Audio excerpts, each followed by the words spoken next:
Hi guys, this is Shadow. Your help is needed to keep this channel going. Please support me so I can work more. Donation link below in the description. Chapter 21, The Mansion. This chapter is updated by novels.pl. The car took 10 whole minutes to reach the top of the hill, where the main building was built in Renaissance-style architecture. After the car stopped, Hilda quickly got out with Leo, who went and gracefully opened the door for Victor, allowing him to swagger out of the car, with Lily, who quickly thanked Leo with a little bow. Leo seemed interested in coming along for a tour of this fancy mansion, but Victor quickly sent him away. You return to the company for today, and make sure to be here at 8 AM tomorrow to pick me up, Victor said to the dejected Leo, who could only drive the car back to the company. He had to think of a good way to get into this young master's good book. After watching the car leave the gate down the hill, Hilda looked at Victor and introduced herself again with a deep bow. Hilda greets the young master. I have been instructed by the master to take care of all your needs. Now let's head inside, Hilda said as she started to walk towards the door. I have no interest in old women, replied Victor arrogantly while following with Lily, who could barely contain her laugh. Hilda stumbled a little, but quickly adjusted her steps and acted as if she did not hear anything. What's wrong with this guy? And am I really that old? She asked herself. She has heard rumors about him being a pervert, but no one said anything about him having something wrong with his head. There seems to be a red bump on his head though, she thought. Entering the villa, they were greeted by a big entry hall floored in black and white marble tiles, and two symmetric flights of stairs heading towards the upper floors. Hilda quickly began to introduce the villa to this young master. She started to walk through the rooms one by one. The more rooms he walked through, the more satisfied Victor became. This mansion was built sparing no luxury. It had 3 stories, containing 5 bedrooms with their baths, and a special grand bathroom located in the first basement. In addition to that, there is a grand hall for parties and many unused rooms. The interior was decorated heavily with expensive antiques, like ancient vases, wall carpets, and baroque paintings, giving it an aura, culture and deep heritage. It was built about 25 years ago by his father, who did not live in it in the end, due to him having been gifted a better place by the family for one of his accomplishments. When they reached the garage, Victor was surprised to find it empty. Where are all the cars? I didn't see any outside. What way of transportation do you use here? He asked, as he didn't want to use the company's car all the time. There are no cars here, young master. There was no need to until now. The bus stop is right down the hill, she answered. Victor nodded his head and decided to go buy a few cars later, but he might need a trusty driver, as he didn't have his driving license yet and driving was not good for the image he wants to build. Do you know how to drive? He asked Lily. Yes, young master. But I don't have a license, she answered truthfully. She has been trained to use many kinds of combat vehicles, including helicopters. Hilda, contact the administrative officer in this city and ask him for driving licenses for us. Understood, he ordered Hilda, who quickly nodded her head, then took a small notebook and recorded his instructions so she does not forget. After that she took him to tour 2 adjacent buildings. They were relatively new. They seemed to have been built about 4 or 5 years ago in a full expansion project.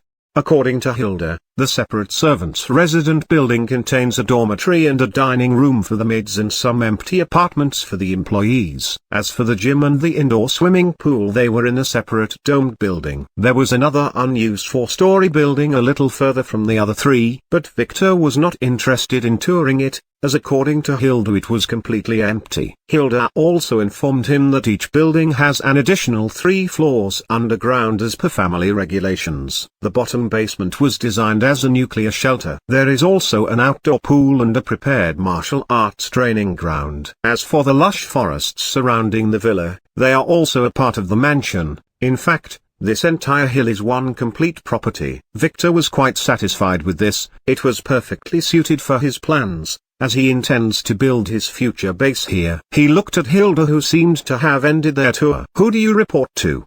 He asked her. I report to young Master Nick usually, she answered. Nick was his illegitimate half-brother. Although he had no purer blood, he was quite talented and brave. choosing to attend the ceremony despite its dangers. There he was able to awaken as a semi-player, so his father let him take care of the business here in Vane City. He should have been the caretaker of this mansion before it was granted to Victor. The new buildings are probably his idea. Maybe he thought that one day he would inherit it.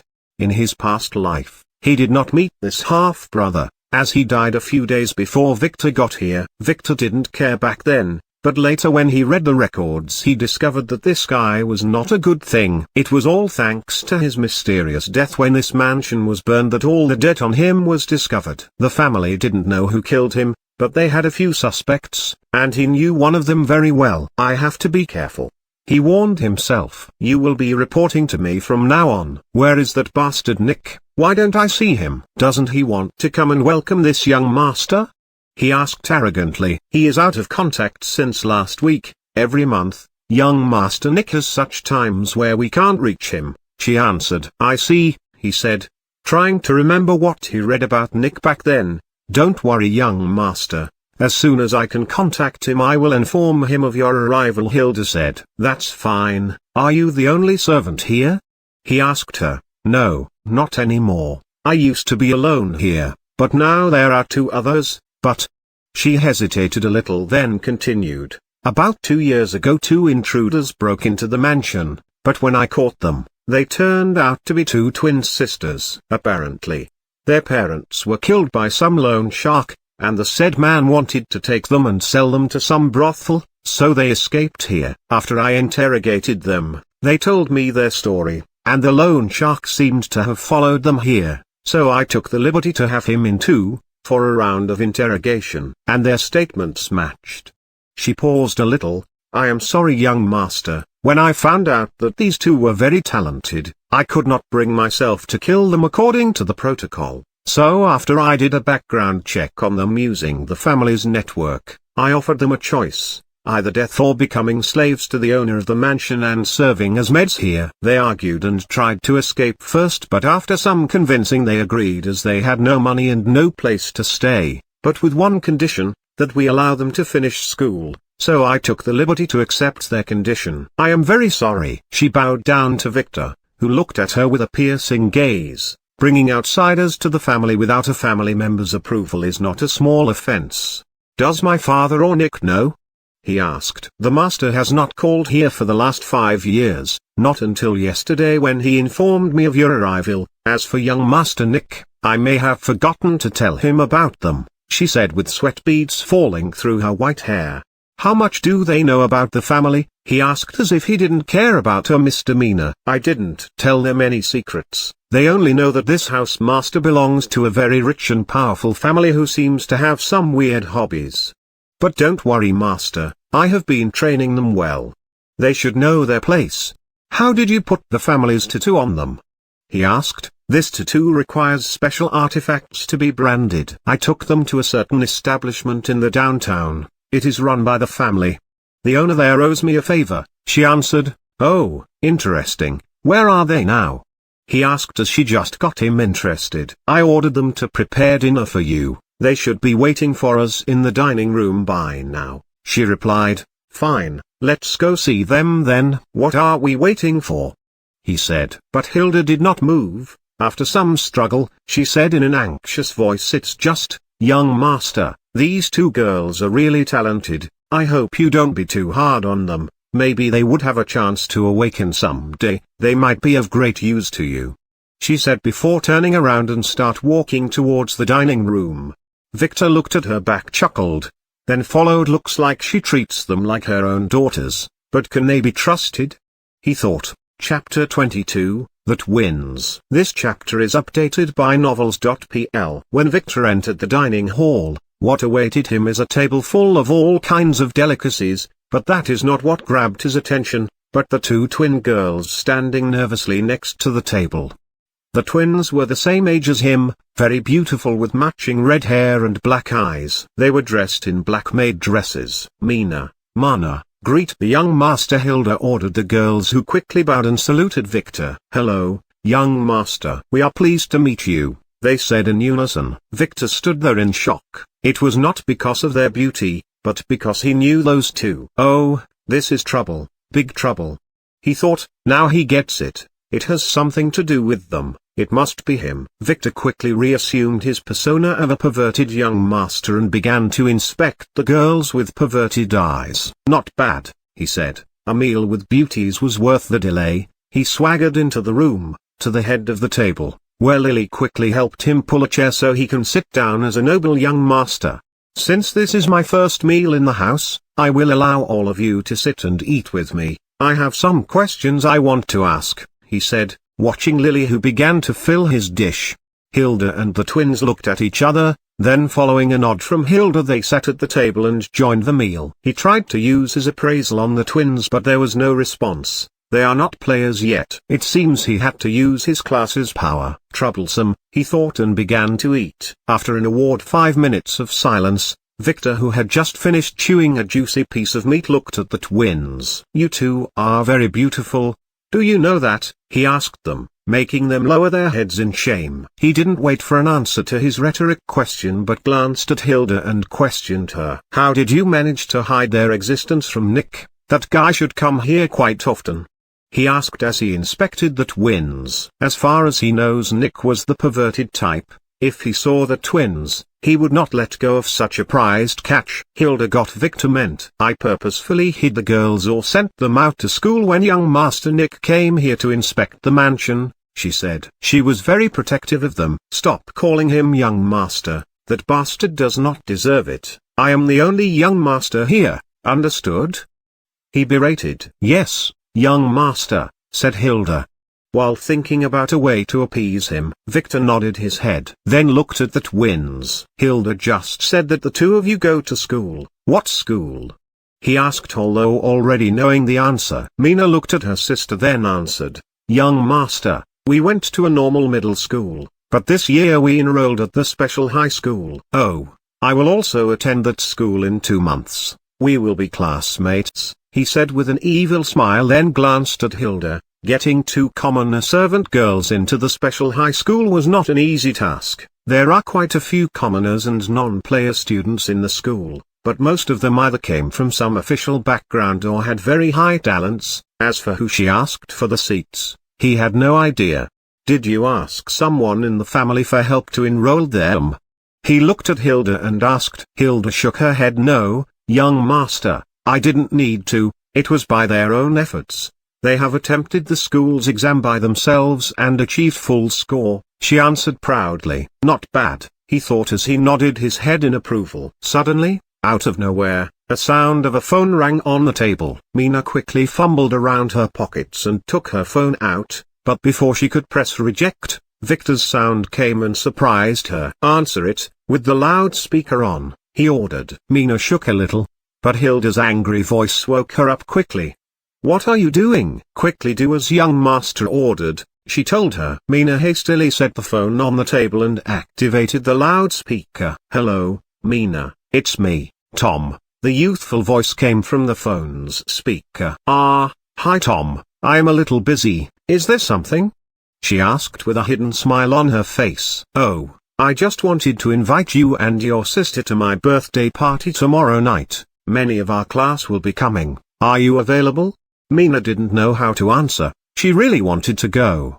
But, so she looked at Hilda, who looked in turn at Victor. Victor gets it now. He could construct an approximate image of what happened in here in his past life. Hilda most likely sent the girls to the birthday party to avoid Nick's inspection, but something happens in the mansion late that night, maybe after the girls returned. It must be Tom. Victor knew him well and he is very troublesome. Back then, when Victor entered school, the twins were inseparable from Tom, and they did not seem to have the servant mark on them. For erasing the mark they would probably need a master seal, and Nick has one. He has to tread carefully now. He has 2 choices, one to let the girls go and be Tom's, or fix them to be his.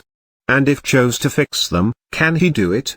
Mina, are you listening? It is in the Flying Dragon restaurant, downtown. Will you come? Victor looked at Mina, who had been looking at him with pleading eyes, and nodded that she may go. Let's play this softly, he decided. So with a smile blooming on her face, she answered, yes, we will be there. Now I have to go.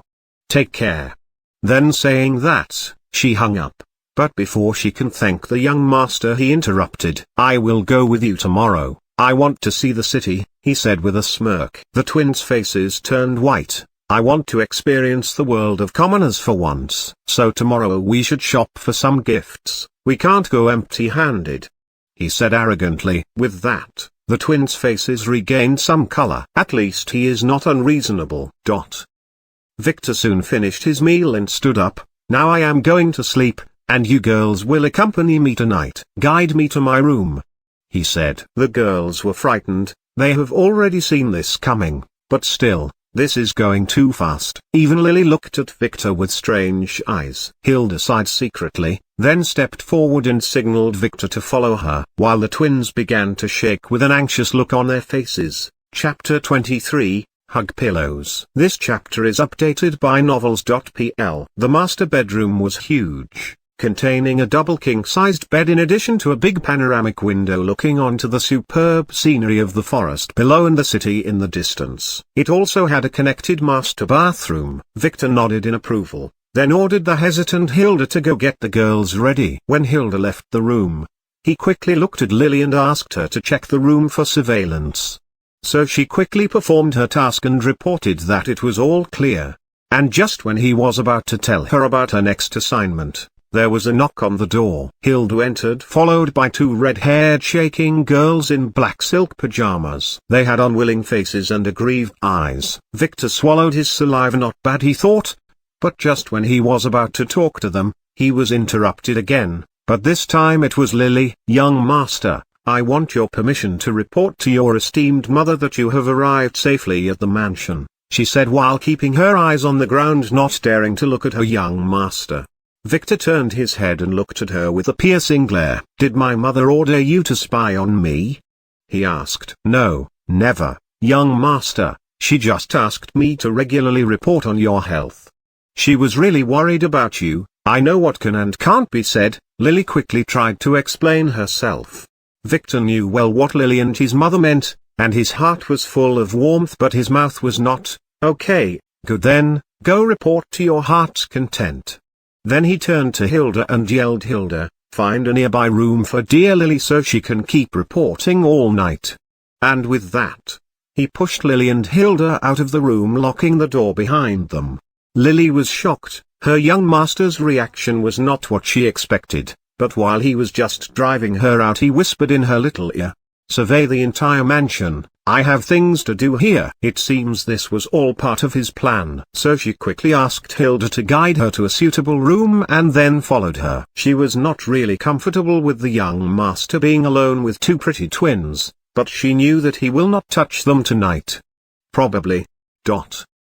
Victor looked at the two girls who were still shaking. "Maybe he can use them for a massage," he thought with a smile. "Turn around and show me the tattoo on your necks," he said softly. The girls looked at each other, then turned around and held their flowing hair, revealing the family's crest in faint ink on the back of their necks. Since Hilda did not let them meet Nick, so their tattoos were the family's crest and not others. So any member of the family can claim them. Victor approached them slowly and took out his purple token. "Don't resist the feeling you will have, or it would hurt you," he said in a soft voice. The girls shook a little, then nodded their heads. They have already been through this once. Victor quickly placed the token on their necks one at a time and marked them as his servants. Now, he got them, but how to keep them? He thought as he looked at the two shaking girls. "Turn around," he said softly. "I have now marked you as my servants. You will listen to me from now on. No one except for me, not even Hilda or my father, can order you without my permission. Understood?" The girls nodded in response. They knew that they have already entered the tiger's den and there is nothing they can do. Tears began to well in their pretty eyes. "Now I need you to act as my pillows, as I am not used to sleeping in a new bed without my hug pillows." He said that, yawned, then headed to the grand bed and began to change his clothes. The girls were astonished. Hug pillows? Is this a new play, or is there something wrong in this guy's head? "Come help this young master get dressed. How do you button this thing?"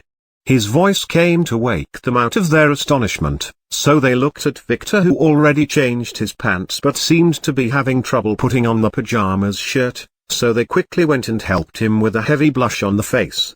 After finishing, Victor climbed onto the bed and ordered the girls to sleep one on each side. So they did that, nervously not knowing where to put their hands. Victor turned off the lights, then hugged the two girls and closed his eyes. And that's it. For the next 10 minutes, the girls were nervous, but after another few minutes, they heard him snore. Really? Just sleep? Just like that?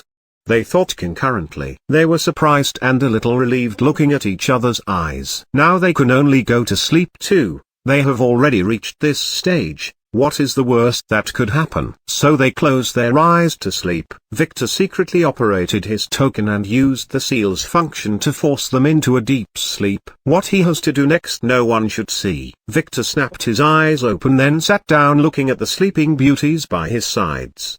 They were very beautiful, especially when they relaxed their anxious faces. Not as beautiful as my Lily though, he thought, as Lily was getting more beautiful by the minute after the ceremony. He carefully caressed their red hair, and thought, he has a choice to give up on them and let them go to Tom's side. This will allow him to avoid a very dangerous potential enemy. But he does not want to do that. He will never give up what is his, never again. So he will approach them slowly and make them fall in love with him. As he doesn't want to force them, he intends to keep them by his side for a long time, so he had to boil the frog slowly.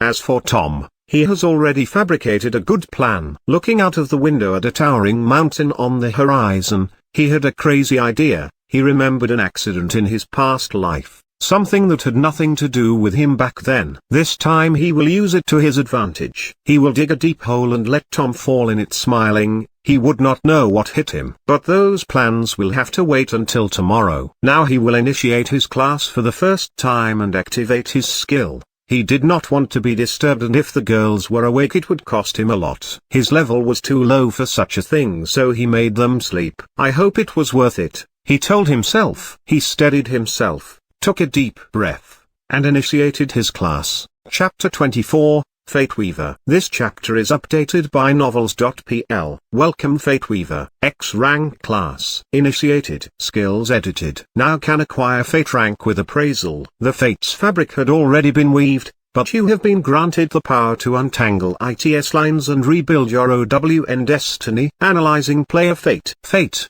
Rank E++. Raising. Skills available. Eyes of Destiny X. Activate and glimpse the fabric of reality. Its woven lines would be revealed to you. Taxing on the user. Can only see if authority level is higher than target.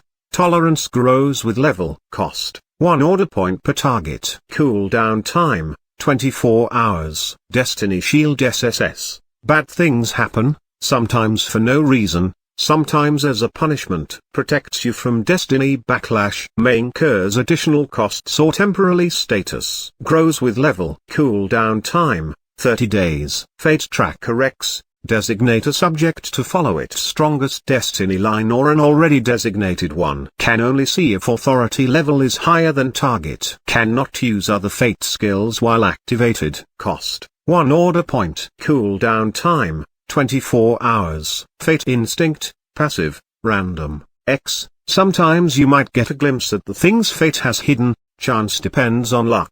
Chance grows with level. Victor looked at the screen and smiled. Between all the classes that were available to him, he chose this. He wanted to choose a class to awaken his bloodline.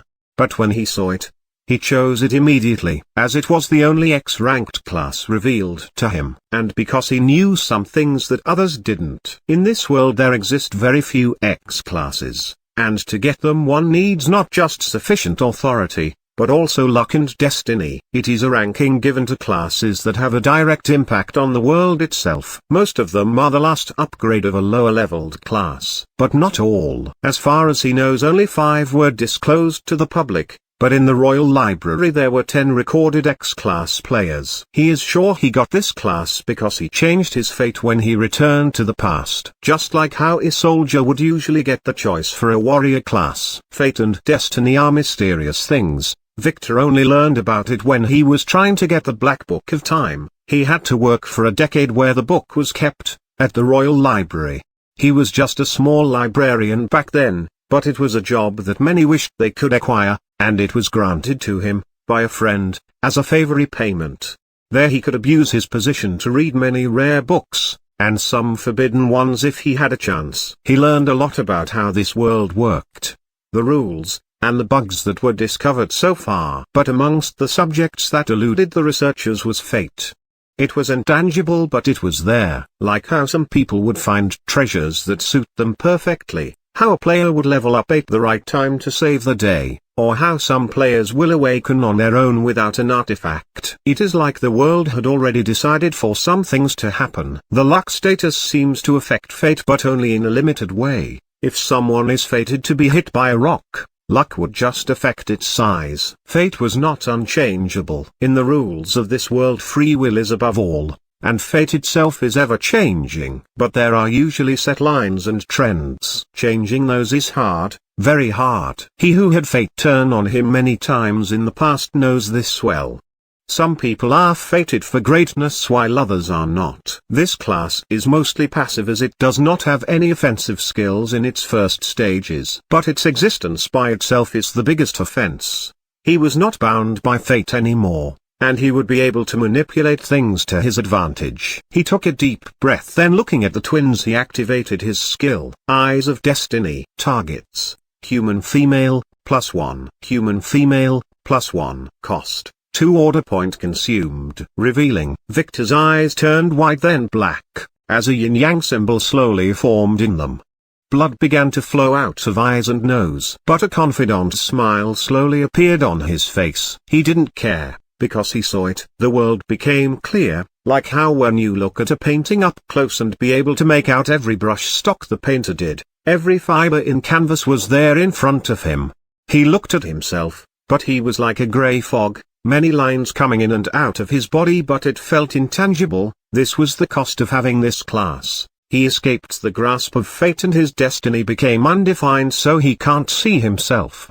He knew he didn't have much time. This was just a glimpse and his body was too weak to handle it, so he quickly looked at his prime target, the twins. Their bodies shone with golden light, and then he saw a small window above each of them. Fate, a rank. Talent, a rank. Now, he is sure, he must get them. A rank is the topmost rank any normal human can get. Of course, there exist A ranks, but those are reserved for special and heroic beings. Looking at them, he saw many colorful lines around them being revealed. They surrounded them like cocoons. These make the canvas of their destiny. He could make out only 5 special lines. Those are the ones affecting the twins for now. Looking any further, that was not possible for him, as the lines of fate are infinite and ever-changing, like the choices they make every day. The brighter is good fates, while the dark ones are harmful. He felt that. The first was a shiny blue line heading down towards the first floor. It was probably Hilda's, as she is a mother figure for them. The second was a pink one directed out of the window, towards the city. Victor knew that this must be their fated loved one, Tom. The third is his. It had a shallow grey color, still fragile and undefined. The fourth is a black evil thin line going into the mountains. It seems to intertwine with his and Tom's lines, and Victor had a good idea whose it was. As for the last, it was bright red, a blood connection. It was the thickest and the most robust of them all, and it was towards each other. This one is nearly impossible to break. He knew that. My fate with them is too shallow. I can't change their destiny by using force, or it would probably break, thought Victor. But he had a plan. He has to make his destiny thread bigger while destroying Tom's. There will be a chance tomorrow night, he thought, looking at the black ominous line. He felt his body can't take this any longer, so he quickly stopped his skill. Victor was very drained. He also felt a piercing pain in his eyes. This skill is too energy consuming, he thought. So he slowly left the bed without alerting the fast asleep girls and went to the bathroom, where he took a quick shower and cleaned all the blood before he returned to the bedroom. He climbed into the bed and began to inspect his status. There was no change, but looking at his order points, he saw there were 19 left. He has to find a way to get more, he thought. Order points are a mystery to many, but he knew that they are mainly used by skills that affect the world. In the past, he only heard that those with the X-level classes would accept them as part of their payment for their services. Now he knows how precious those are. But that is a subject for another day.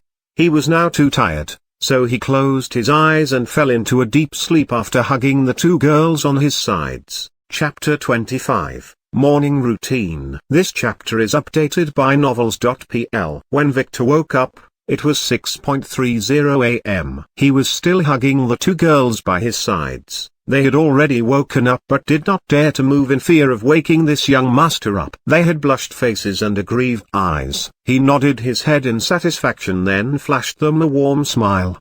"Good morning, Mina. Good morning, Mana," he said. "Good morning, young master," they replied in low voice. He quickly let go of them and stretched out his stiff limbs. "Last night was amazing. I slept well thanks to the two of you," he said. "I want to reward you. Is there anything you want?" he asked. Mina and Mana looked at each other. To tell the truth, they had a very good night's sleep too, but they did not dare to say that. It was too shameful. "We does not dare ask the young master for anything," said Mina, while Mana nodded. It seems those two girls were taught to know their place, thought Victor. "Then I will find a suitable reward later," he said. "Now I have to take a shower. Prepare a good formal suit for me. While I do that, I will be going to the company today," he ordered. Then he entered the bathroom after grabbing a towel. It's not that he does not want them to help him in the bath, but that is still too early. He has to cook them in warm water. The twins looked at each other, then quickly went and opened the wardrobe to choose an outfit. Victor's clothes has arrived the previous day, and were arranged by the two of them before his arrival. The girls were really excited to choose his clothes for him. He was very charming, and dressing him was like a game. All the clothes here were from renowned brands. The cheapest one would cost 100 times the monthly allowance Hilda gave them. By the time they agreed on a good outfit for him, Victor have already left the bath with the towel wrapped around his waist. Looking at his shiny skin, exposed chest, and perfect abs, the girls blushed and quickly covered their eyes with their hands. Victor had been practicing the family's secret art since he was a child, and although he had no breakthroughs, his body was sculpted to perfection. In addition to that, his strength and charm attributes were double that of a normal teenager his age. So it has to show on his body. "What are you two doing? Quickly help me get dressed," he said, and quickly took off the towel. The girls did not dare look or move, and he could see that the blush had reached their ears. So he did not force them. He took the underwear they prepared and put it on, then he put on his pants. "What are you doing? Help me put on some shirts," he scolded them. The girls looked through their fingers, and when they saw that he already had his pants on, they gathered enough courage to help him put on the rest of the suit. While helping him, they couldn't help but touch his bare skin and tight muscles, which caused them to be very embarrassed and very curious. How can his muscles be so firm yet so delicate, they wondered. Is he a model? After that, under his orders, they helped him dry and comb his purplish silky grey hair. When they finished, Victor looked at himself in the mirror and nodded. These girls have good tastes, he thought. The girls stood there in their silk pajamas admiring their work of art, looking at their perfect young master. Can a man be this perfect, they thought. Not bad. I am quite satisfied, said Victor. Now go get yourself ready and prepare me some breakfast, he said. The girls nodded with faint smiles on their faces. They were quite proud of the job they have done, failing to notice that they are no longer as anxious near Victor. Then before leaving, they clumsily remembered to salute Victor, opened the door, and escaped from the room. When the door was just opened, Victor saw that there was an aggrieved girl in a veil standing there near the door. So after the girls left, he called her in. Come on in, Lily, he said. Good morning, young master, she said, entering the room and saluting. Victor had a strange feeling when he looked at Lily just now. It is the same as last night when he spied at the twins' destiny. He couldn't see anything, but it was as if he could feel Lily's destiny connected to him. It was like flowing river. It seems his affinity with fate has increased, so he began to feel it naturally. Looks like he has to use it more in the future. As for why he could feel Lily, it is probably because he has a very strong destiny with her. When he saved her life, he changed her destiny and severed her death thread, which may have caused her new destiny to be intertwined with his. Then he helped her sever another thread when he killed Guy, and that strengthened their destiny. Looking at Lily, who stood there waiting for his commands, he noticed that her eyes were bloodshot. He could only sigh. This girl can be very stupid sometimes, he thought. Did you survey the mansion last night? Were there any abnormalities? He asked. None, young master, the buildings are clean, but... She said. What? He asked. Something was missing. This entire mansion has no cameras or surveillance devices, she said. Oh, I understand, we will add a few later. Victor nodded his head and said it was probably Nick's idea. He might have wanted to use this place for some unclean business. Why did you not sleep last night? He suddenly questioned her. Lily's body shook and she lowered her head. Young master, I was worried about you being angry with me. I was afraid that you don't want me anymore, and you chose to sleep with the twins. She said with a few teardrops falling to the ground. Suddenly she felt Victor's arms surround her. He hugged her, bringing her close to his chest. Foolish girl, he said in a warm voice. I already told you, you are mine, and I will never give up on you, never. Lily hugged him harder and began to sob. Victor knew that Lily, despite her training and strong outer appearance, is very soft on the inside. She needs support, and he was her only one. When he kicked her out yesterday, it may have made her very worried. He might have to be more careful with her in the future. He hugged her and caressed her hair slowly. Then he asked out of nowhere, did you report to my mother? The sobbing stopped and Lily shook a little in fear.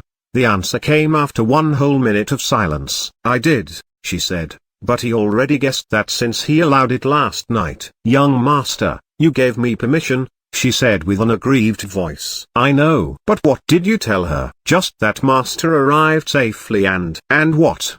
Victor had a bad feeling. Lily hesitated, then answered, that master spent the night with 2 beautiful twins. Victor sighed. He knew why Lily told his mother about the twins. He knew that she would never reveal his secrets. The news of his last night's deeds has probably already reached his father's ear through Hilda, so this was not a secret. It was trivial for Victor to figure out the reason. Simply, Lily was jealous of them and wanted to vent her grievances. And the only one she could talk to is her future mother-in-law. Victor let go of Lily, went to the door, and closed it. Lily, although you did not do anything wrong, I have the feeling that your butt has been very itchy lately. Go put your hands on the bed and turn your back to me, he said to Lily, who just realized that she seems to have made her young master a little too much displeased. Victor has decided that Lily needs some education. Chapter 26. Linda. This chapter is updated by novels.pl. After carefully educating a certain snitch girl, Victor ordered her to sleep till noon so that she can be of help at the birthday party tonight. Then he went downstairs for some breakfast. He was greeted by an already set table and the beautiful twins who were dressed in light blue dresses. He nodded his head in satisfaction and went to the table where Mana quickly held a chair for him to sit at the head of the table. And after he ordered the twins to accompany him, they obediently sat down to eat. A few minutes later Hilda entered the room with Leo, who had just arrived. Good morning, young master, they said. Good morning. What was your name? Right, Leo. Did you have breakfast yet? Victor, looking at them, he asked. No. Young master, Leo said while looking at the table full of delicacies, and the beautiful twins sitting there. He could barely hold his saliva. Victor nodded his head. Hilda, take Leo to the kitchen and prepare a glass of milk and some cereals for him, he said. We can't have him driving on an empty stomach. Hilda smiled slightly, then signaled the dejected Leo to follow her, while the twins couldn't hide their laughter. This young master is a bully, they thought, but his next question took them by surprise. What are your plans for today? He asked the twins. Other than our friend's birthday party, there is nothing. We may go shopping for gifts in the afternoon. Mina said. Okay, then you will accompany me to the company? Victor said. Lily did not sleep last night, so she can't follow him.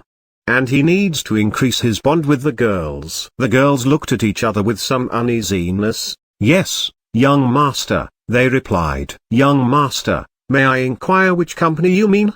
Asked Mina timidly. Oh, I forgot to tell you, I am now the CEO of Horizons Media, you know it, don't you? He said with a smile. Ah, both of the twins said simultaneously. Young master means the company who produced the current hit movie Dragon Hero 3, where John Sigma works.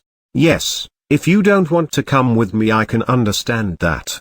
"Don't force yourselves," he said with a pondering face. "No, young master, it's an honor to accompany you there," they said with a pleading smile. Which little girl does not have a dream of visiting such a huge media company? Perhaps they would get a chance to meet some of their idol stars and get their autograph there. "Okay then, finish your breakfast then get ready," Victor said. After another 30 minutes, Victor left the mansion with the twins, who changed into fashionable identical red t-shirts and blue ripped jeans.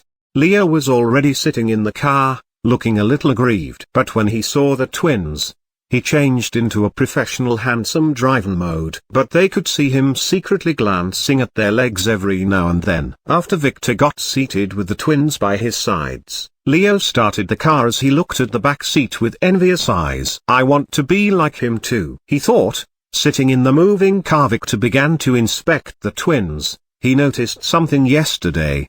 Although they had the same looks, they had opposite personalities and different air surrounding them. Mino was the outgoing cheerful kind while Mano was the introverted silent one. He rarely heard her voice. Soon they reached the highway. Leo, who was driving the car, looked at Victor in the mirror to find that he had put his hand around the waists of the blushing twins. He could only shoot him an envious gaze. Why does this guy have two girls around him today? He changes girls every day. Can't he simply sit alone? Leo wanted to have some men time with Victor so he can get close to him. Victor didn't care about Leo nor his thoughts. He was looking at a high mountain to the right of the road while lost in thoughts. If he played his card right, he might solve the twins' problem once and for all and get a very powerful servant on the way. Suddenly there was a honking sound from the back that broke Victor away from his thoughts. A pink convertible sports car shot like a bullet next to them. If not for Leo's timely maneuver, there would have been an accident. The car did not slow down, it just continued its path on the highway as if nothing happened and soon went out of sight. "Fook them, don't they know how to drive? I will report them when we reach the company then," he said to Victor. "Don't worry, young master, I will make sure to break the leg of whoever was driving that car." He failed to notice the murderous look in Victor's eyes. Victor knew who that was. But before he could tell Leo not to bother doing anything, Mina, who has also recognized the car's driver, answered, "Mr. Leo, I think that would be pointless. The one who was driving the car is Miss Linda Cross, the daughter of the current appointed Governor Oliver Cross," she said with a firm voice. "Are you sure?" Leo asked with an uncertain voice. "If it was that girl, he can't do anything to her." "Yes, I am familiar with that car. She said. "Do you know her?" Victor suddenly interrupted. "Not personally, young master. She is a very famous person in Vane City and has a lot of followers on social media," she answered truthfully. "Tell me what you know about her," he asked in a slightly cold voice. "Well, she is both a very powerful and very benevolent woman, although she tends to act a bit arrogantly most of the time. She occasionally appears on television, like when she donated millions to an orphanage last month. She is very rich and she started a successful cosmetics company when she was still in middle school." Mina answered with a worshipping look in her eyes. Linda was one of her idols. She has many dedicated fan clubs on the internet and in real life. She is our age. Can you believe that? And I heard she would be attending the same high school we are going to attend," she added with a smiling face. Then looked at Victor. "But young master, I know what you are thinking. Although she is very beautiful, she already has a fiancé, and the rumors are that he is from a family that is even more rich and influential than hers," she said as if she understood her young master's intentions. "Oh, a fiancé?" Victor asked with a cold voice. Chapter 27, Fiancé. This chapter is updated by novels.pl. "Oh, a fiancé?" Victor asked the twins, in a cold voice. "According to rumors, he is a perverted and depraved young man. It is said he sleeps with 2 maids every night and spends his days in brothels. In addition, he tried to rape his new maid, and because she refused him, he almost killed her. And I heard he once tried to force Linda to do it with him and 3 other men at the same time but was saved by a friend at the last moment. Poor Miss Linda has to marry such a shameful man because his family can make hers go bankrupt and her father would be demoted in seconds. She has no choice. I hope that evil fiancé dies in the arms of some prostitute so that Miss Linda would be free," Mina said with hatred spilling from hers and Mana's eyes. As if they were wishing they can strangle such a beast fiancé and save the noble Miss Linda. But what surprised them was the sudden smack upside their heads. It made them almost hit the front seat. "Ah, why, young master," they said while looking at Victor with tearful eyes. In truth, Victor did not want to smack them, but these two fools were cursing at him. "Let me tell you a little secret," he said with a cold voice. "I am your sweet Miss Linda's evil fiancé." "Ah!"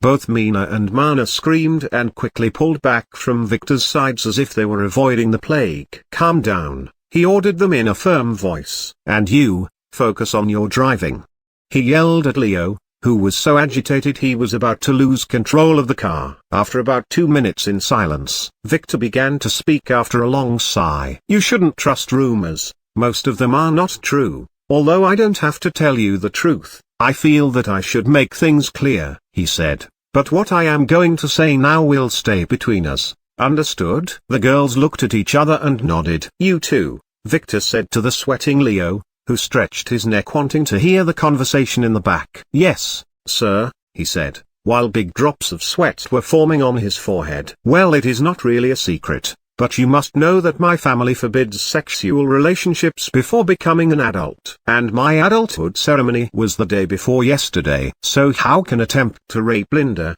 let alone spend time in a brothel?"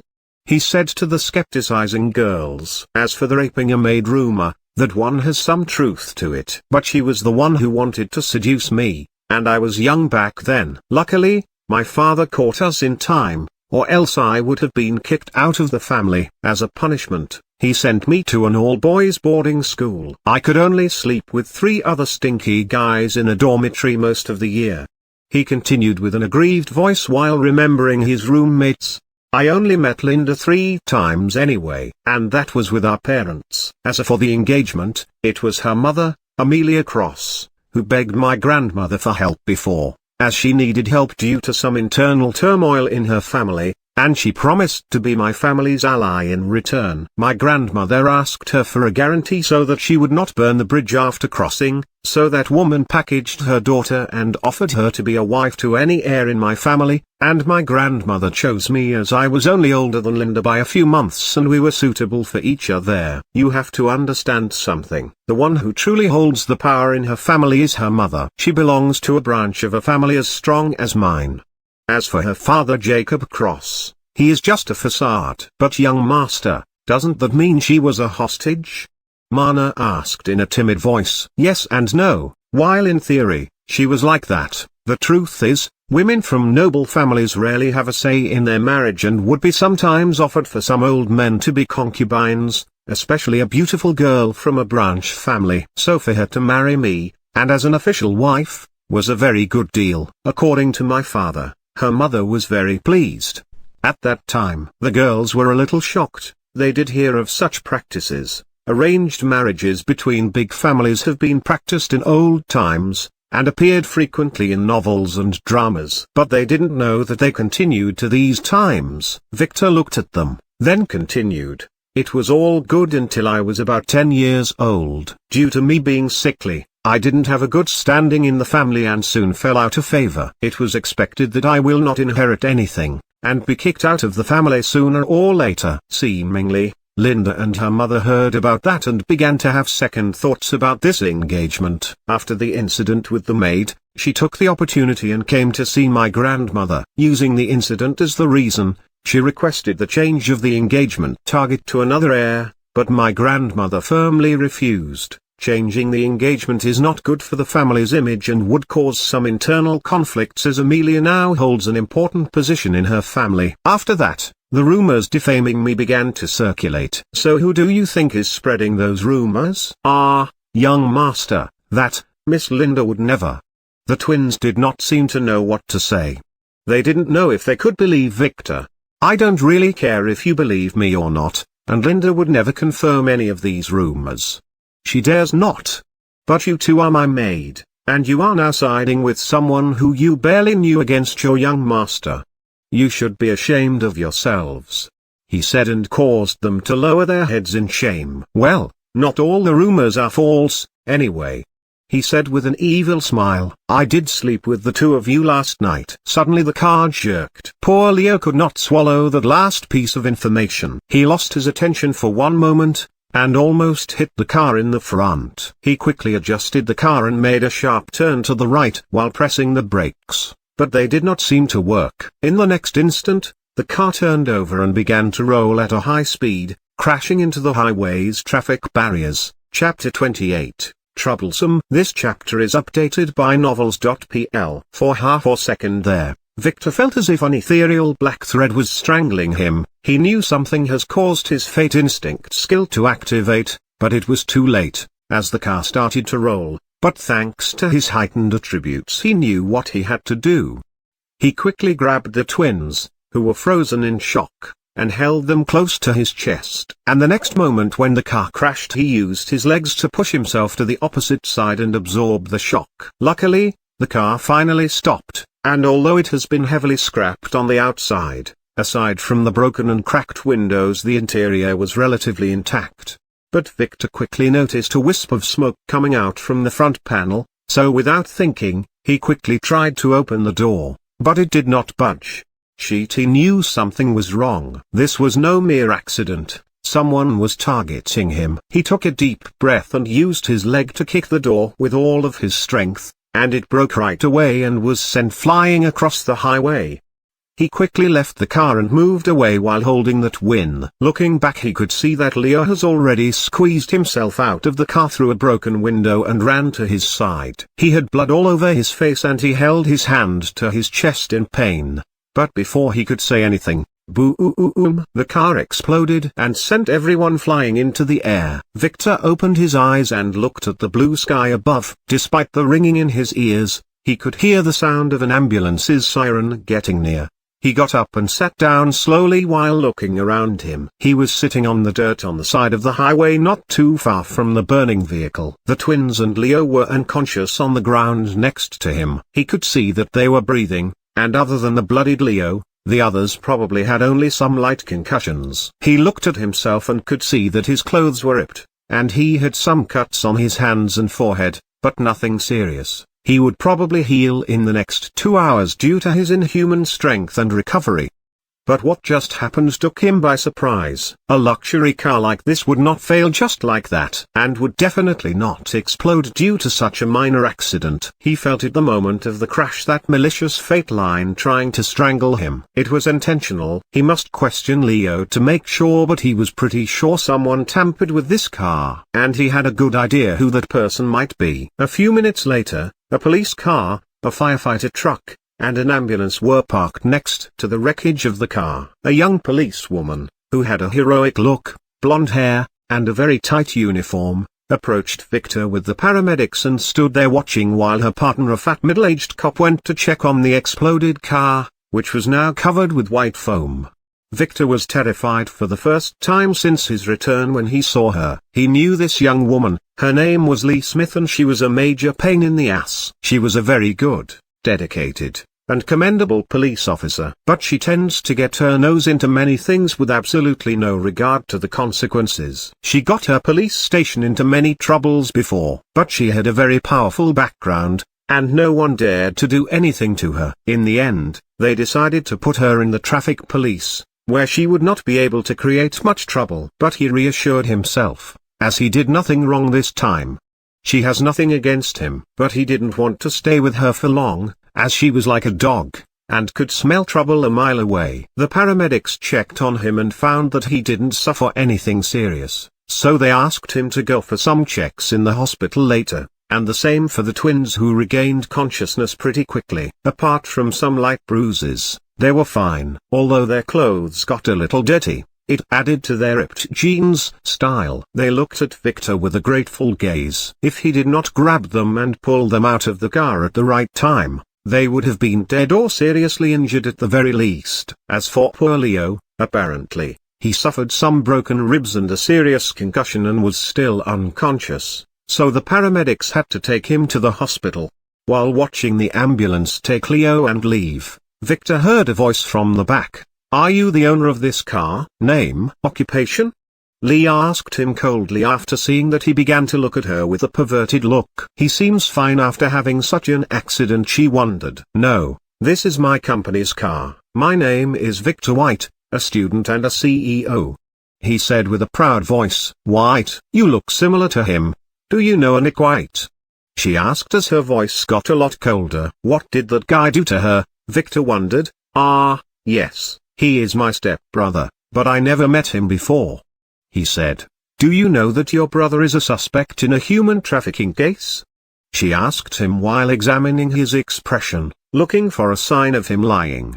"No, I told you I never met him. If he is a criminal, why don't you arrest him, officer?" he asked. But she didn't answer but looked at her partner, who returned after examining the car. "Found anything?" "The car would need to go to the lab for testing. There were no explosives, but if someone rigged the engine we won't be able to tell straight away." But the cop took a half-burnt plastic bag containing some unknown substance. "I found this. It is a new drug on the streets. They call it the tiger's breath. It should be the driver's, as it was in the clothes compartment." "Damn you, Leo," Victor screamed silently. This was a recreational drug, and it was a forbidden substance. "You three come back with me to the police station. I need your statements," Lee said. If he went with her, it would take him at least a few hours to get out. But there will be a problem when questions the twins.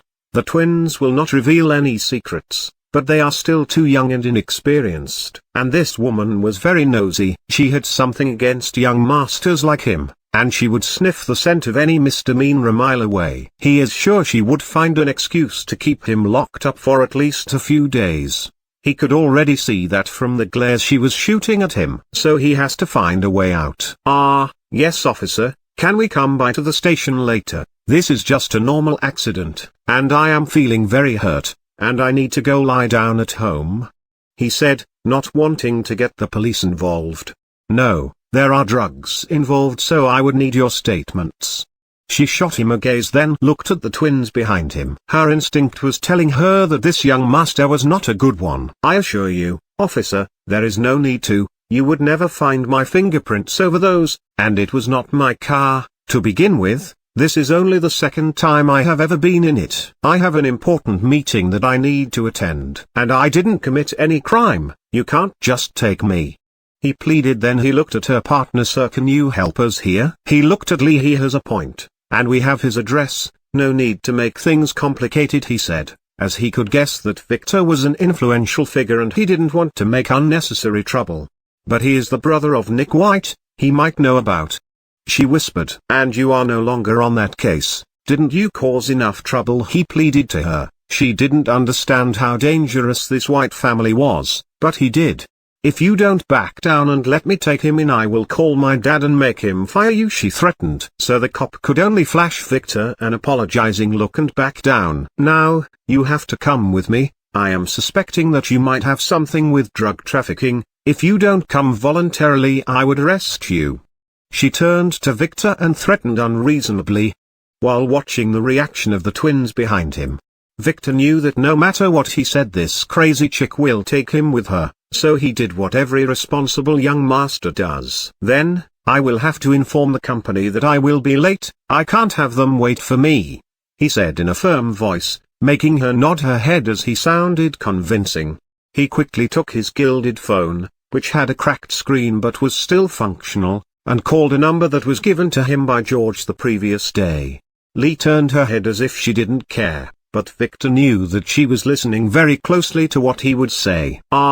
"Hello, Uncle." "Yes, I am Victor White." "Yes, I arrived yesterday, I know, and that is why I am calling. I just had an accident on the highway." "No, everything is fine. It's just that I was delayed by an unreasonable young police officer. She insisted that I should go to the station with her." "Yes, precisely." "Okay." Then he looked at Lee and handed her phone without forgetting to flash a charming smile. "It's for you," he said.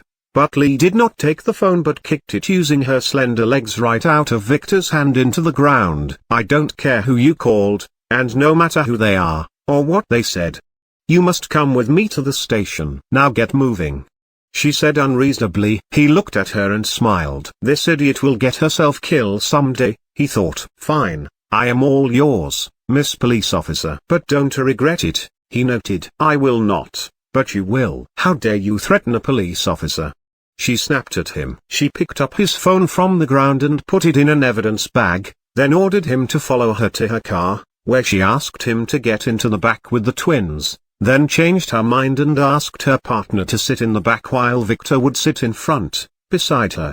She will interrogate them alone later and find out about all the dirty things he had done. Maybe she would be able to find a piece of incriminating evidence this time and lock this idiot with that snake brother of his for good.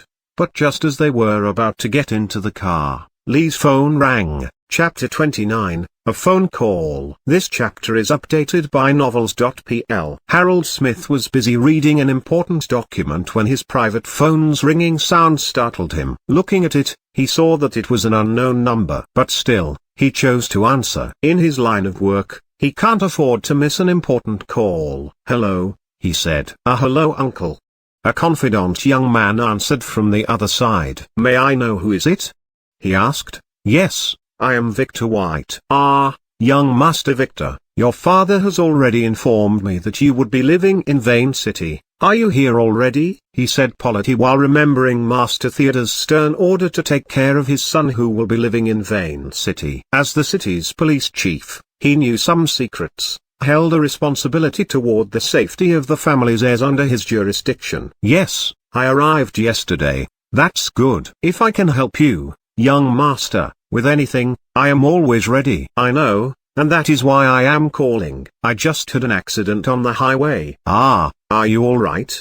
he asked in a frightened voice. If anything were to happen to this young master, especially on the day of his arrival, he might lose his head, or worst, his position. "No, everything is fine. It's just that I was delayed by an unreasonable young police officer. She insisted that I should go to the station with her. There is only one young traffic officer who came to his mind, but he hoped it was not her." "Can you see her tag? Is her name Lee Smith?" "Yes, precisely." "Fook," he cursed. "Young master, don't worry, I will fix this right away. Please get her on the phone." "Okay. This is for you." He could hear the young master talking to his daughter, but the next moment there was a sound of a crash and the call ended.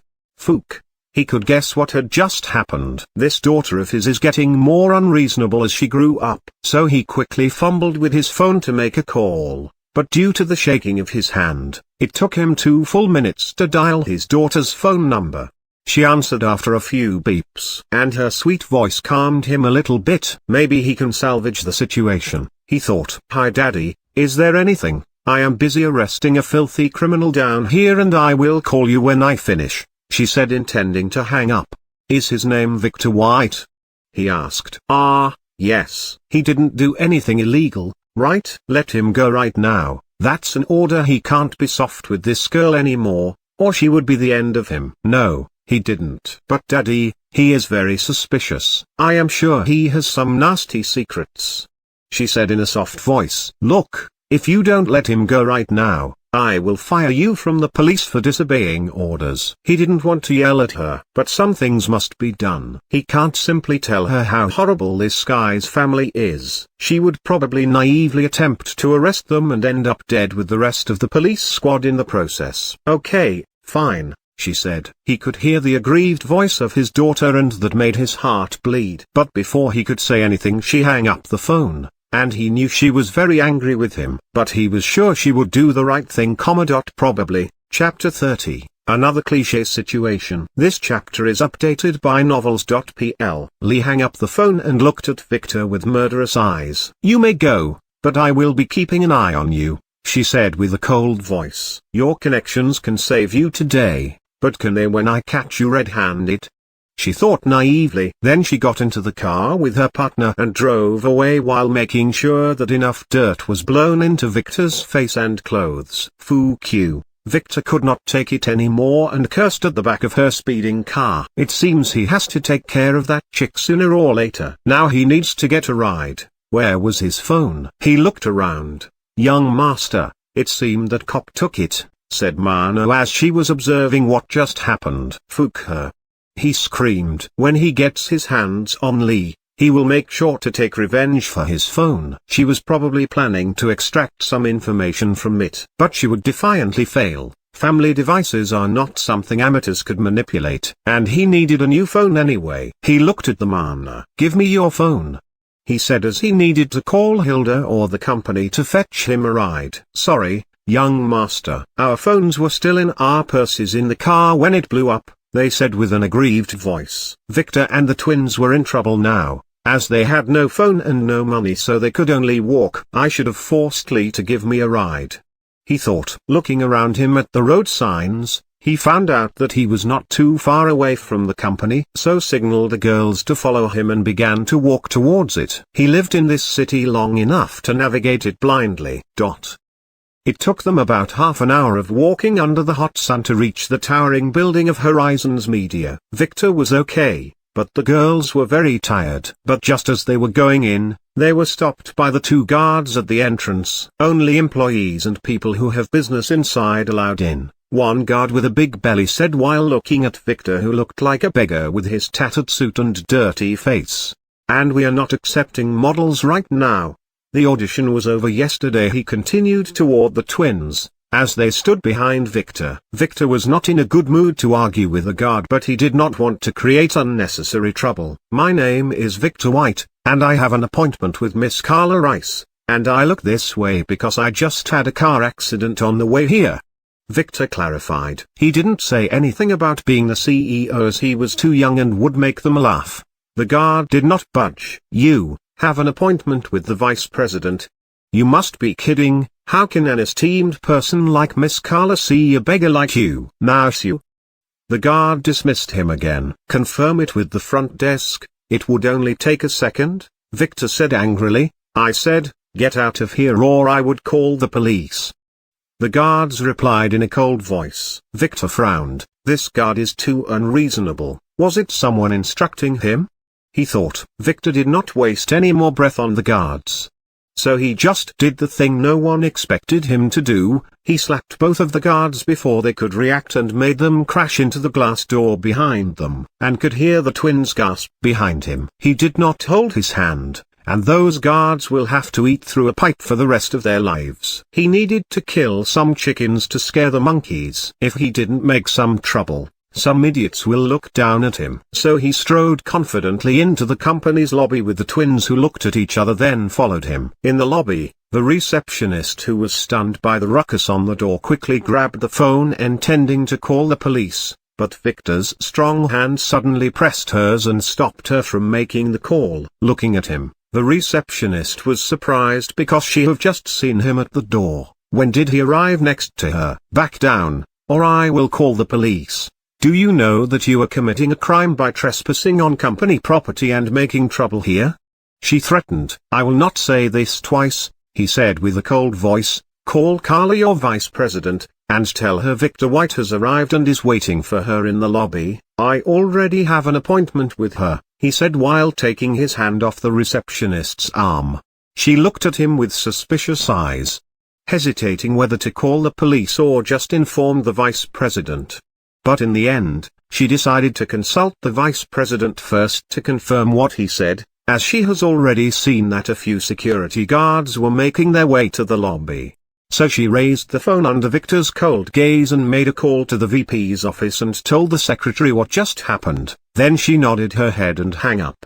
Looking up, she saw that Victor was standing there, with his hands in his pockets, while more than 10 security guards with batons were glaring at him, and waiting for her to end her call. "Miss Susan, the vice president's secretary has informed me that Mr. Victor White does have an appointment with Miss Carla today. However, she is already in an important meeting, and can't meet him, so she requested that he waits in the lobby for her," she said. That made the guards back down a little, but they did not leave the lobby and just stood near the walls watching for any trouble. "Oh, okay, then I will use your phone to make a quick call," Victor said, and began to use the phone on the front desk without waiting for the receptionist's response. She looked at him angrily but said nothing. First, he called the mansion, and after a few rings, Hilda answered. So he told her that he had an accident on the road and assured her of his and the twins' safety. Then he told her to ask Lily to get him his credentials, credit cards, and some clothes, and come meet him at the company. Then he called Harold, the police chief. He have already memorized his phone number the moment he looked at it when he called him earlier. He hanged up only after saying a few words. It's me, Victor. Ignore all the calls about Horizons Media for today. He understood that Carlo intended to show him who was in charge here, but after today's accident, he was not in the mood for these stupid social tactics. So he will make his fists do the talking. He intends to use her to spread his reputation as an overbearing young master. No matter what type of ruckus he makes, it is his company anyway. So he put his plan into action. Making this young master wait, you would have to pay the price, he shouted with an arrogant voice. Then, under the surprised look of everyone in the lobby, Victor grabbed the phone and threw it at the first guard in the face. Then started to wrestle with the rest of the guards. The truth is, it can't be called wrestling nor a fight but a beating, because after he grabbed the baton from the first guard who attacked him, he used it to beat all the others in mere seconds. Victor hit them hard on purpose, as he knew from his previous life that those guys were not a good lot, and he intended to replace them anyway. So after 1 whole minute of misery, there were 10 blood bags wearing security guard uniforms, crawling on the floor with broken hands and feet. That made the receptionist and the employees present in the lobby faces turn white, and they began to shake in fear. Then one by one they took out their phones in secret and began calling for the police. Victor already knew they would do, but he didn't care. No police officer would come near here today. He signaled the horrified twins to follow him and strode up the stairs.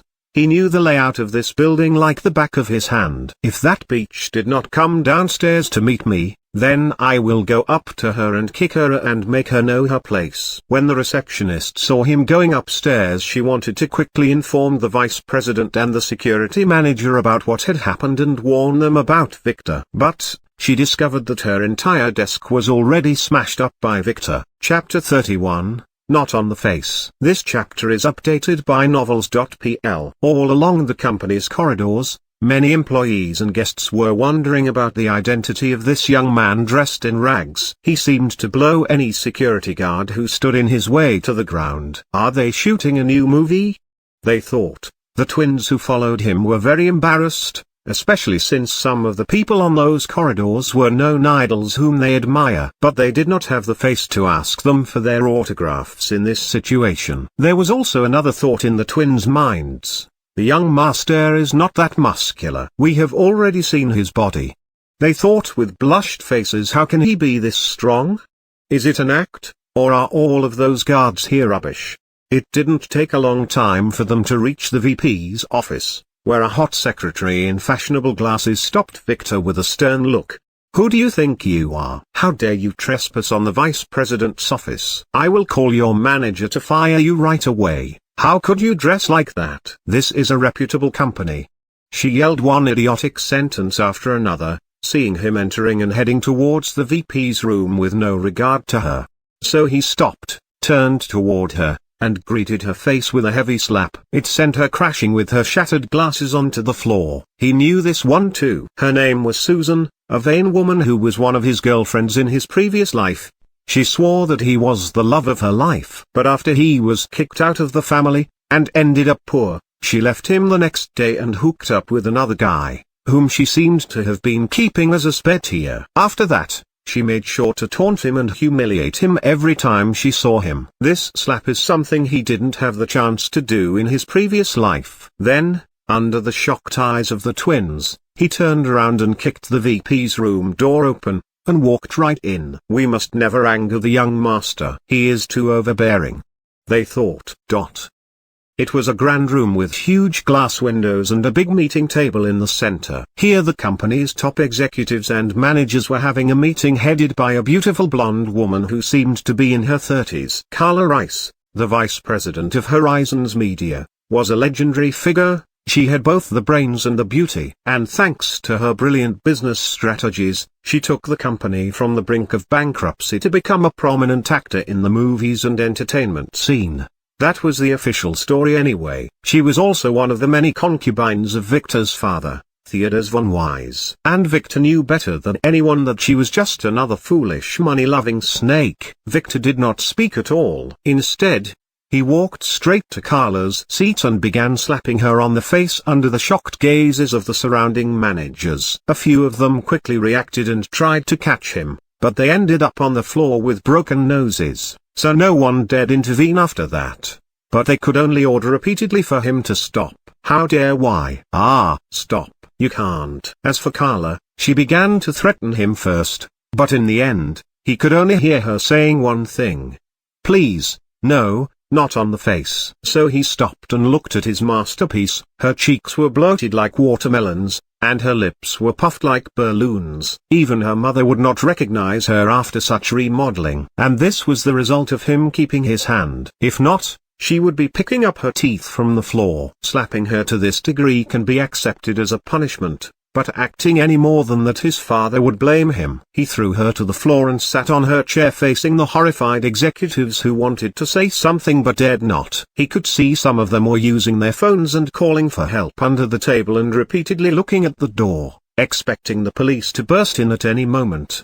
Let me introduce myself first. My name is Victor White. I am the son of Theodore White, and I am as of today the new CEO of this company, he said in an arrogant tone while rising his legs and putting them on the table. The executives looked at each other for confirmation, then at Clara, who stayed silent. But when she looked at Victor's threatening eyes, she dared not make more trouble and knew that no matter what, she would not be able to shake him after this. So she could only comply. Yes, everyone, she said with a puffed face. I wanted to hold this meeting to welcome the new CEO, she added in a shaking voice. She didn't expect this guy to be so overbearing. She needs to change her plans, it seems. So everyone looked at each other, then one by one began to stand up and salute Victor respectfully. As for the ones who lost teeth on the ground, they were feeling aggrieved, as they had just got beaten for nothing. Young master, may I know why did you enter like that and began hitting the vice president?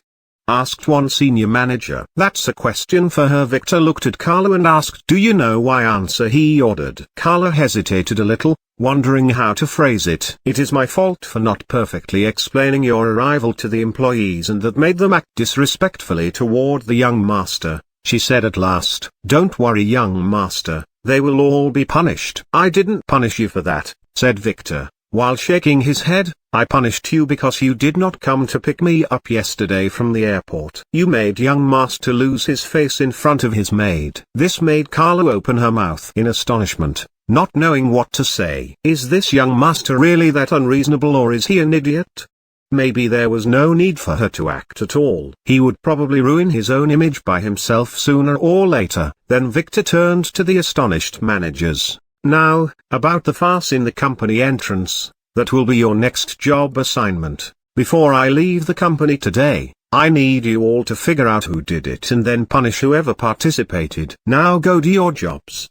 He ordered them. They were not idiots and quickly understood what he meant, so they looked at Carla with blaming eyes. It is all your fault, they thought. Then they stood up, intending to return to their posts. Chapter 32. Aria. This chapter is updated by novels.pl. Just as the executives were about to leave the meeting room, the door was pushed open by a valiant young woman, with bright purple hair and a fashionable office lady outfit. She entered the room with 20 guards with firearms following her. It seems the help they requested has arrived. Victor looked at her but said nothing, just smiled warmly. And before she could say anything, one of the smart managers quickly introduced Victor, to avoid serious problems. Miss Aria, you are right on time. This is Mr. Victor White, the new CEO of our company. Aria looked at Victor with her clear eyes and seemed to have recognized him, especially his purplish hair, so she turned to the guards and ordered them to stop.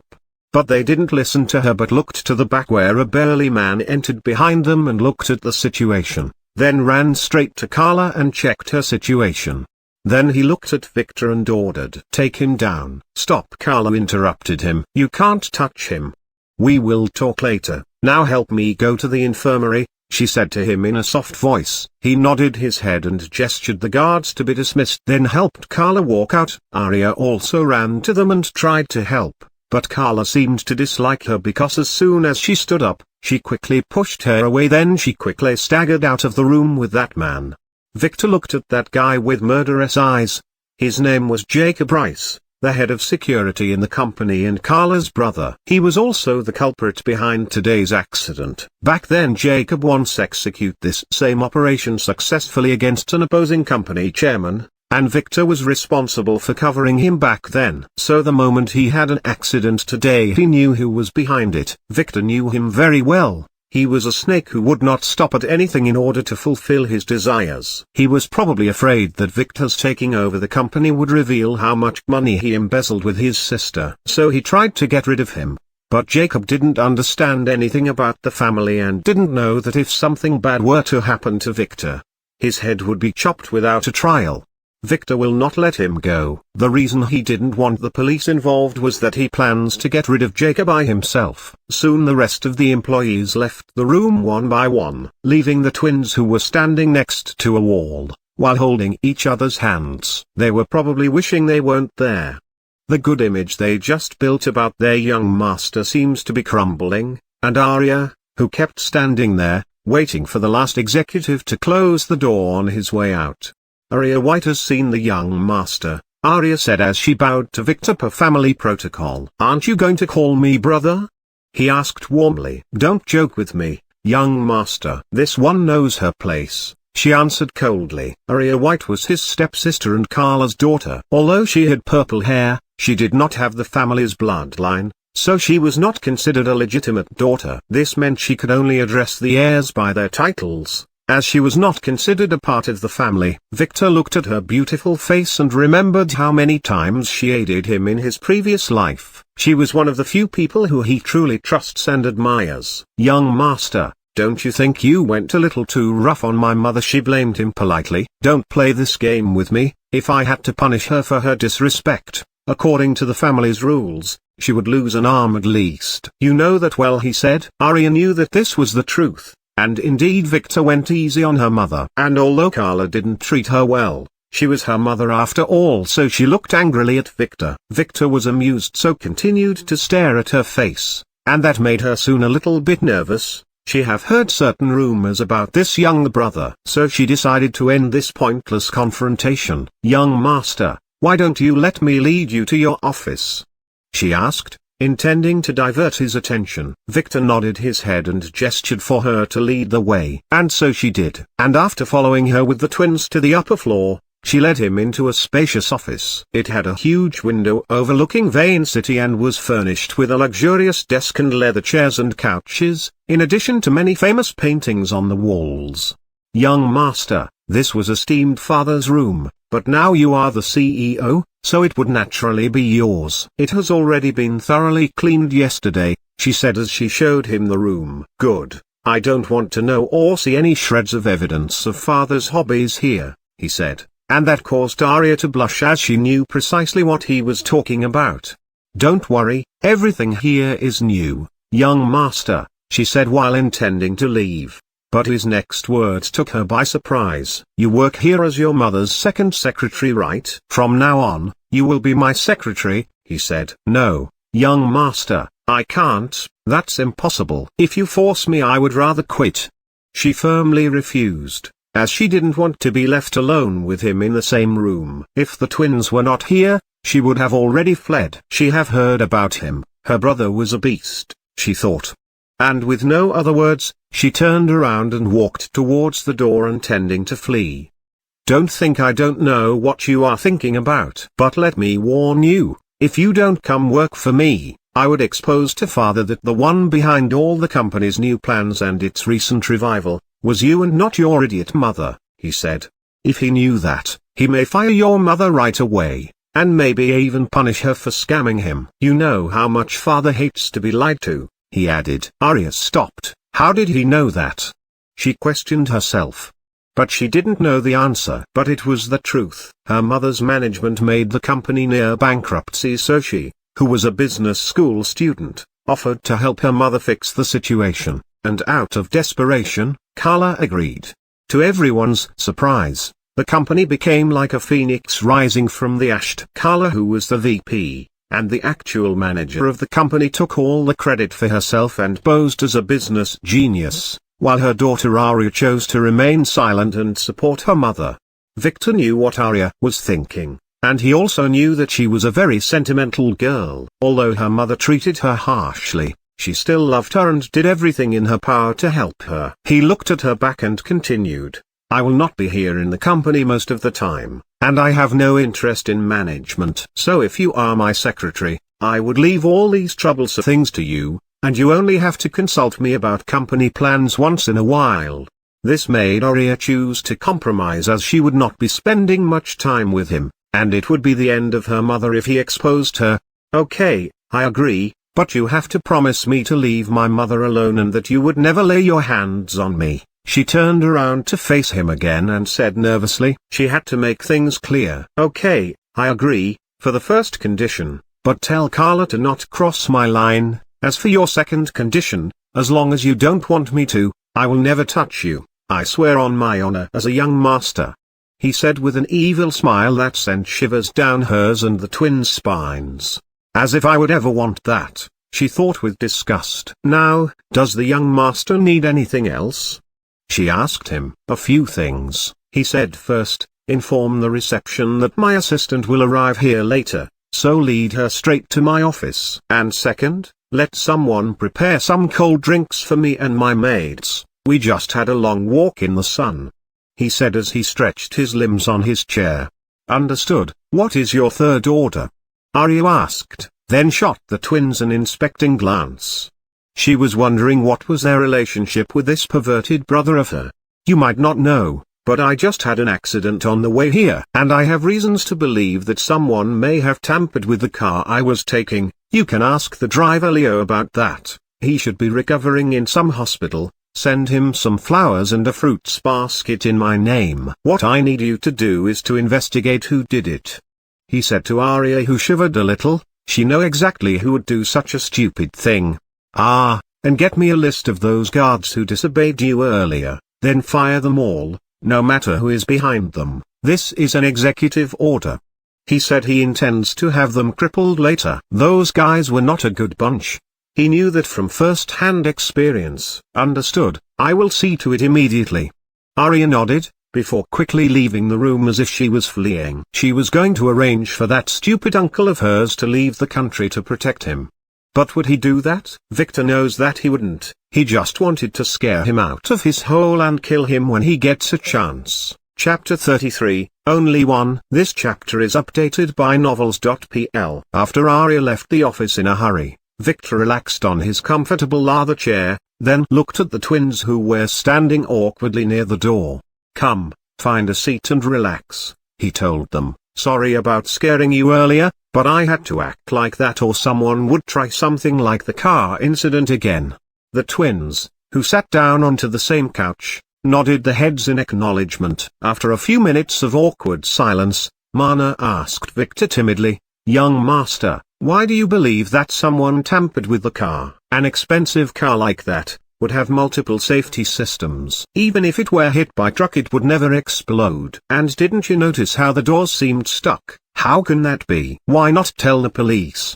asked Mina. "Sometimes, it's better to fix our problems ourselves. That's how we do it in the family," he said, making the girls a little scared. "What kind of family is this? Organized crime?" After another minute or two, Mina, who had more courage than her sister, looked at Victor and asked in a low voice, "Young master, our clothes were ruined in the accident. Can we return to the mansion to change before the birthday party tonight?" I forgot about that." Victor smacked his head as he shamelessly lied. "Don't worry, when Lily arrives here we will go shopping.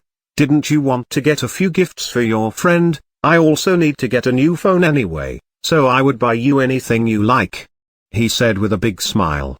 The girls nodded their head and smiled. They couldn't hide their excitement. Girls their age always like to go shopping, and they didn't have many chances to do that in the last few years. "Young master, I have another request," said Mina after she mustered her dwindling courage. "What?"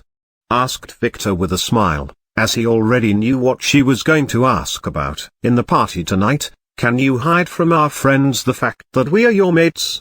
she said while keeping her head lowered in shame. "So, you are ashamed of being my mates?" asked Victor with an evil smile. "No, never, young master," answered Mina nervously. "It's just that we didn't want to tell them about our miserable past and only told them that we just live there with our aunt who is the caretaker of the mansion. We don't want them to think that we are heirs," she said. "Oh." Victor paused a moment, then asked them a question that they were not ready for. "Answer truthfully. Did you fall in love with one of those friends of yours?" he asked. "Like that, Tom?" he added, which caused the girls' faces to turn red with shame, and they kept their heads down in silence, refusing to answer. "You can't ask a maiden this question," they complained in their hearts. "I see," said Victor as he took their silence as approval, as if he didn't already know that. "Hilda should have told you that you can't do that, right?" he said, but the twins said nothing. They just looked at their feet in shame. "I will not expose you, nor will I stop you, but I have a condition. Only one of you can try to be Tom's girlfriend, while the other will have to serve me faithfully for the rest of her life," he said, causing the girls to raise their heads and look at him with surprised eyes. They didn't expect such outcome, as they have prepared themselves for a life in servitude, and now he is giving one of them a chance to live a normal life. This was the first step in his plan to untangle their destiny from that idiot's. He will pit their strong destiny for each other against their destiny with Tom. "I can't hand you over to a bastard who likes to play with two twins at the same time," he continued. "Would you love such a pervert?" he asked with an educating tone. No, both of the girls shook their heads and answered at the same time. They were raised in a traditional house, and although they can accept loving the same man, that is their choice, they would never accept a pervert who would paddle two boats at the same time and plays with girls' feelings, they thought. But they failed to realize that they have already fallen into the hands of such a pervert. "Then who wants to be Tom's girlfriend, and who would stay with me?" Victor asked them while already knowing their answers. They did not disappoint him. "I will stay with the young master." Mina Mana would go to Tom. Both of them answered at the same time, sacrificing their freedom for the other's happiness. The girls looked at each other with gratefulness and blame. They wished the best for each other. "Then how about this? Tonight we will secretly question Tom and let him choose," suggested Victor, who was acting as if he really wanted to fulfill the girls' wishes. The girls nodded their heads in approval. That was indeed the best method. After a while there was a knock on the door. "Come in," said Victor. Arya pushed the door with an employee holding a tray with drinks, and three burly men who held a large stack of documents that she threw on Victor's desk as if saying, "You want to be a president, then do your job." "What are these? Didn't I say I will only be responsible for the company's plans and strategies?" he asked while he took a cold lemonade glass and starting sipping on it. "These are the company's current plans and ongoing projects," Arya answered with a smirk, then followed the employees out of the room. "Arya, stay for a moment," said Victor. "What are your instructions, young master?" she said in a business tone. "Is there any projects planned in the Cloudy Mountain?" he asked. The Cloudy Mountain is a known tourist attraction in Vane City, and many legends say it is a big secret, but no one discovered anything after exploring it for many years. "Yes, young master, it is the set for our new martial arts movie. The filming has already started a week ago and will last for another 2 weeks. Are the young master interested in its legends?" she asked. Victor already knew about the movie, as in his previous life an accident happened there when he just arrived about a week from now. Now he will use it to his advantage. "Indeed, how about this? I will go inspect the set tomorrow," he said. Then he turned to the girls. "Do you want to go too? I believe John Sigma is the main star. You might get to see him," he asked. The twins quickly nodded their head. Who would refuse such an offer? "Good. Arya, inform the crew that I will be there tomorrow morning, and arrange a car to come pick me up in the morning. No, make it a van. I don't want to be cramped in the same seat for too long," he said. "But what about the documents, young master? You would need about a week to review them," Arya said, feeling a little displeased as her brother didn't seem to be as annoyed about all the work she threw at him as she intended him to be. It felt like punching air. "Send them to the mansion, I will have a look at them in my spare time," he answered without care. Then looked at her and asked, "Did you find anything about the accident?" Arya stumbled a little but quickly answered, "No, nothing for now. Leo is still sedated in the hospital, so we will have to wait until tomorrow. But we did manage to acquire the road cameras footage throughout channels," she said, then subtly changed the subject. "I was very surprised you survived such accident. When I saw you earlier I thought it was just a minor accident. But I didn't think it was this serious. The footage shows you valiantly saving the twins from the car. I didn't know practicing the family arts made someone this strong. I wish I was able to practice too, but sadly I have no talent," Arya said, as she looked at the twins and then at Victor, and began to search for a trace of muscles under his ripped shirt. The scene of how Victor took them out of the burning car had changed her view on him. Although he is a pervert, her brother did not seem to be a bad guy, she thought. "I just inherited the good family genes," said Victor with a shallow smile. His answer had a hidden meaning she did not get. Before Arya could rebuke him, the door was pushed open and Lily, who was carrying a suit bag, entered the room. She wanted to politely greet everyone here, but upon seeing Victor's sorry appearance, she rudely threw the bag at Arya, who was the first one standing in her way, and ran to her young master and began inspecting him. "Young master, are you okay? Are you hurt anywhere?" she asked in a worried voice. Victor patted her silky hair with his hand and said, "Don't worry, you know better than anyone that no one can hurt me. We will speak about this later. Now, give me that bag, I need to change."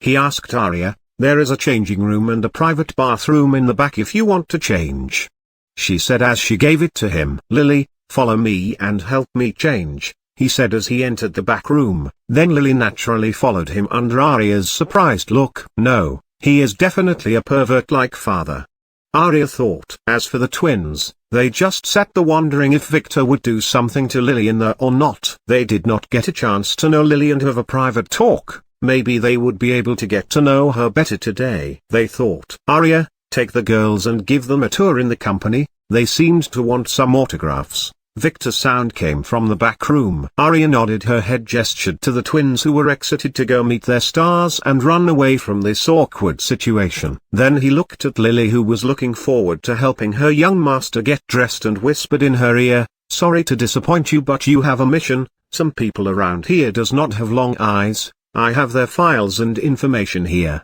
Have a look at them. Then in the next few days, assassinate the one in red, Jacob, and cripple the others. Where did you meet him?" Arya asked the twins while guiding them through the company. "We are maids at his mansion," answered Mina. "Oh, I see," Arya said, and then kept her silent and led them through the company. She knew what being maid in her family meant. The twins was very happy as they could see many of their idols, who were very polite to them when Arya introduced them as the new CEO's friends. When they returned to the office an hour later, Victor was already back to his old look as a charming young master dressed in a white suit, making Arya look at him in surprise. She didn't see it earlier as he looked like a bum, but this brother of hers is really handsome. "Are you falling in love with me?" Victor asked Arya, who was lost in her thoughts. "Yes," she said first, then she got herself back together and blushed. "Blah, who would love such a narcissistic brother?" She spat, then left the room in a hurry. Victor smiled, then looked at the girls and said, "Let's go shopping," he said. Chapter 34, Purple. This chapter is updated by novels.pl. Victor did not take a car, as the shopping district was pretty close by, so they just had to walk for a few minutes. And Victor enjoyed walking while surrounded by 3 pretty girls under the envious looks of all the guys on the road. Soon Victor, who was leading them, stopped at a luxurious-looking mobile phone store. Confirming the shop's sign, he walked right in with the girls. The shop was full of all kinds of phones, but not the usual ones. Here, every phone was gilded or studded with diamonds. This is not a shop for commoners but elites. Although the twins were not into these kinds of vanity items, they couldn't stop their eyes from looking around. Victor soon came to the receptionist, but she was already busy with a guy dressed in a black suit who wanted to buy a limited phone for his hot girlfriend standing near him. She couldn't decide on what color to pick.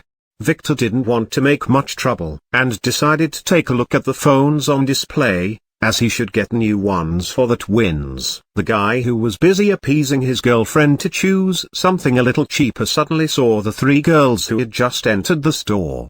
Pretty twins, he thought. Who does not want to get two twins to serve him at the same time? And that veiled chick looked really pretty. He wanted to know what was under her veil. So he quickly left his stunned girlfriend who didn't seem beautiful in his eyes anymore and went to the girls to introduce himself. "Hello beauties, my name is Lloyd Thompson, I am a senior manager at Green Technologies," he said to the girls. "If you girls want anything from here I can buy it for you. I make six figures every."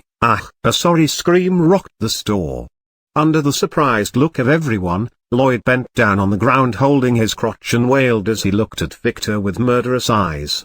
Like every arrogant young master would do, he just kicked that guy between his legs. Victor would never tolerate anyone hitting on his girls. Only he can do that. The girlfriend started to shout and yell, pointing at Victor, while the receptionist gestured to the guards and wanted to call the police.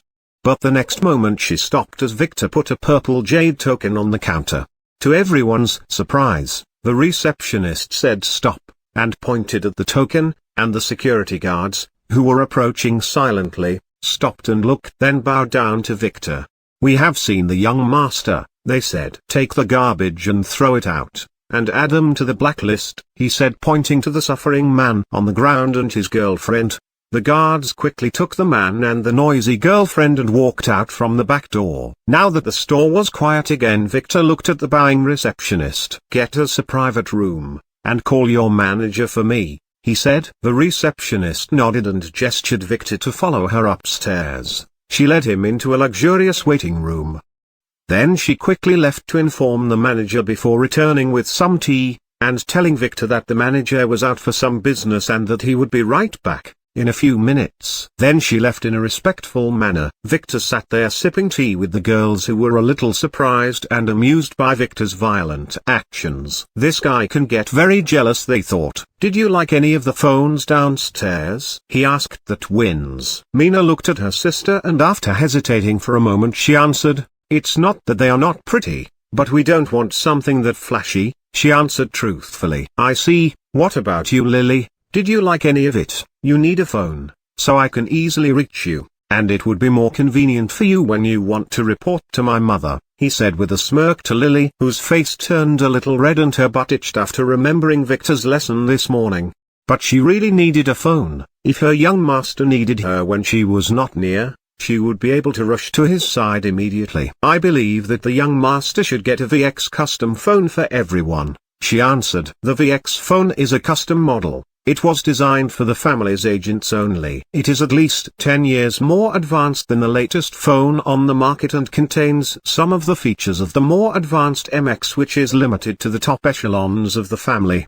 Victor nodded his head in approval.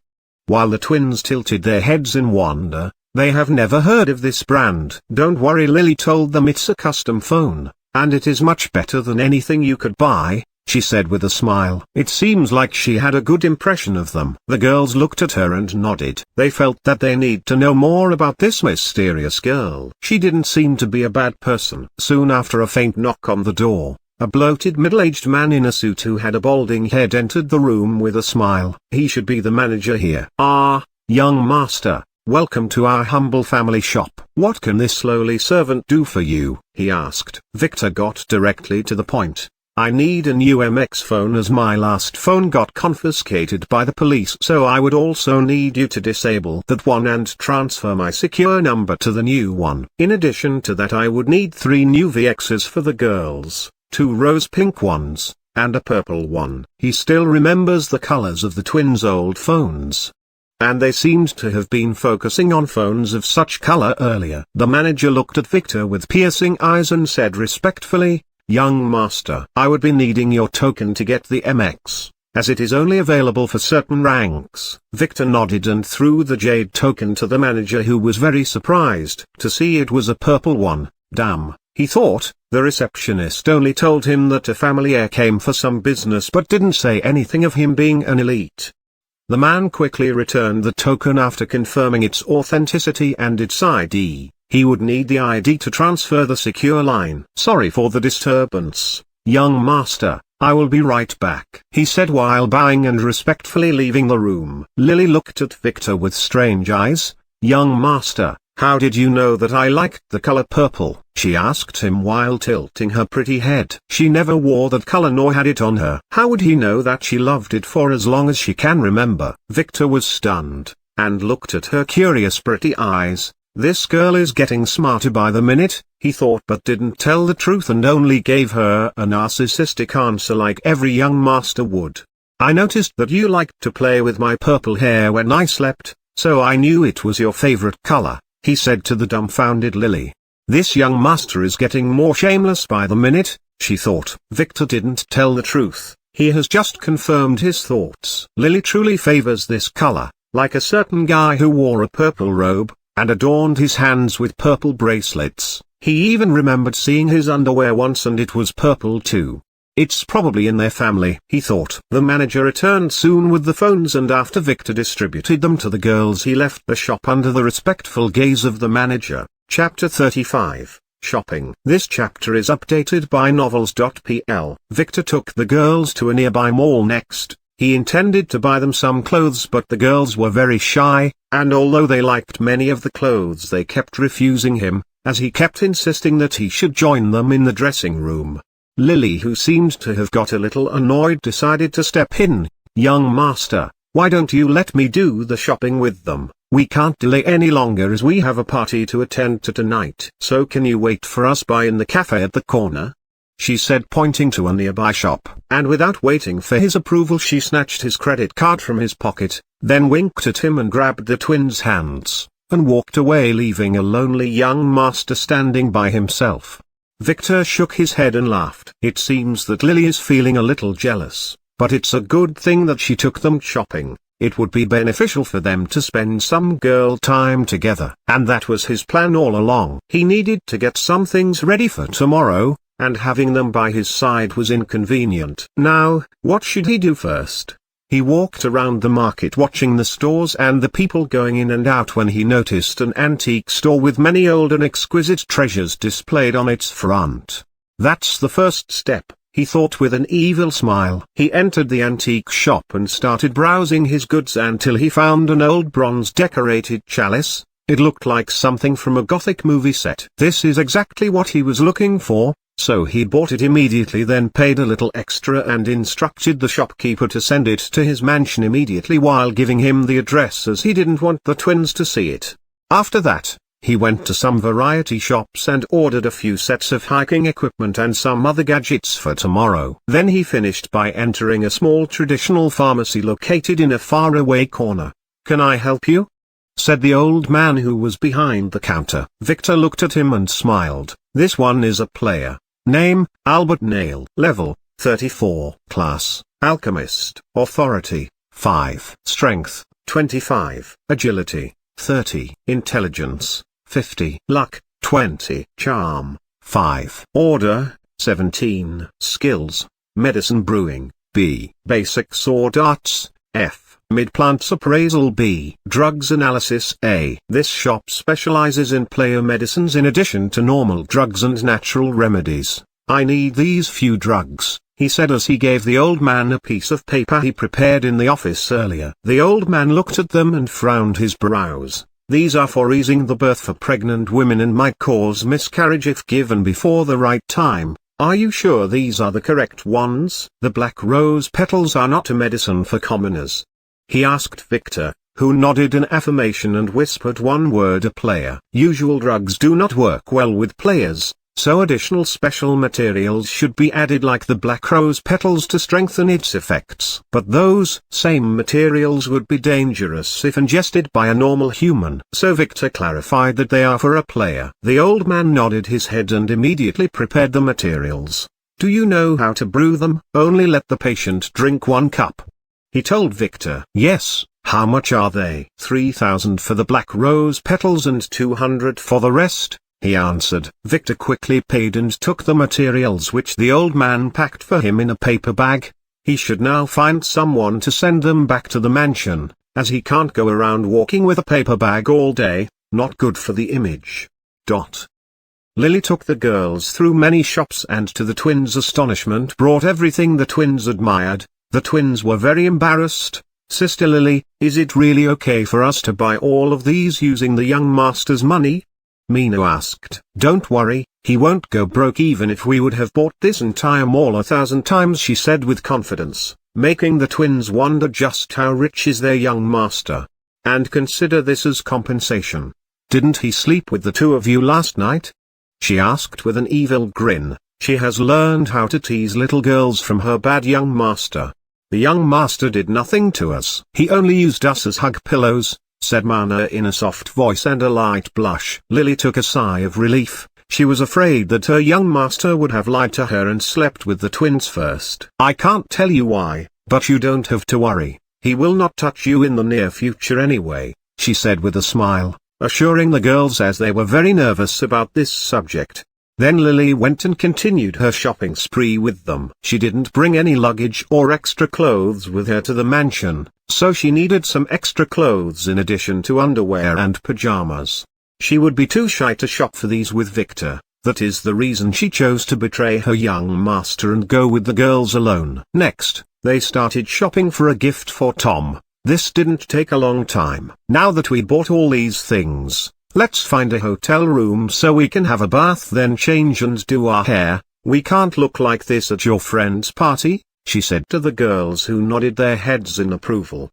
They didn't notice it, but they have been opening up more and more to Lily, who was acting like their big sister. There was a small hotel next to the mall, so they rented a room and the twins took a quick bath. When they got out of the bath they found Lily in the room, trying different clothes, but there was something different. She did not have her veil on. Although they were girls, they could only look at her in amazement. They have never seen such a beautiful girl before. Not even the movie stars and models they saw today in the company could rival her in beauty. Lily smiled at them, then quickly helped them put their new clothes on, and when they finished, Mina suddenly turned to Lily. "Miss Lily, I wanted to ask you a question. What is your relationship with the young master? You seem rather close," asked Mina. "I am his first maid, but I don't think that we are that close as I only met him 2 days ago," said Lily, making the girls feel very surprised. "But you just helped him put on his clothes and you didn't seem to be embarrassed?" Mina asked, unconvinced. "Didn't you help him get dressed in the morning?" "Don't worry about such things. The young master is very good to us, I can promise you that. 2 days ago he confronted his elders to save my life and grant me my wish. So I decided that he is the only man I would serve in this life," said Lily, then packed her things and left the room, making the girls quickly follow her out while wondering. "He did save our lives too today. Should we do the same as her?"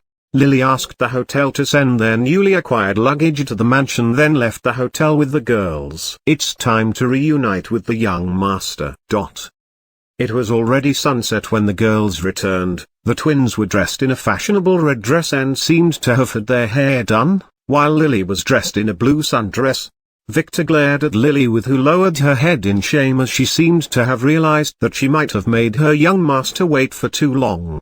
He gave them a long inspecting look. "You look beautiful," he said to the blushing twins, then walked to Lily, who was looking at the twins with little jealousy, and whispered in her ear, "You look the most beautiful of them all, so don't be jealous," he said. She lowered her head in shame, but he could see that her ears had turned red. Then he took Lily's hand and told the girls to follow him.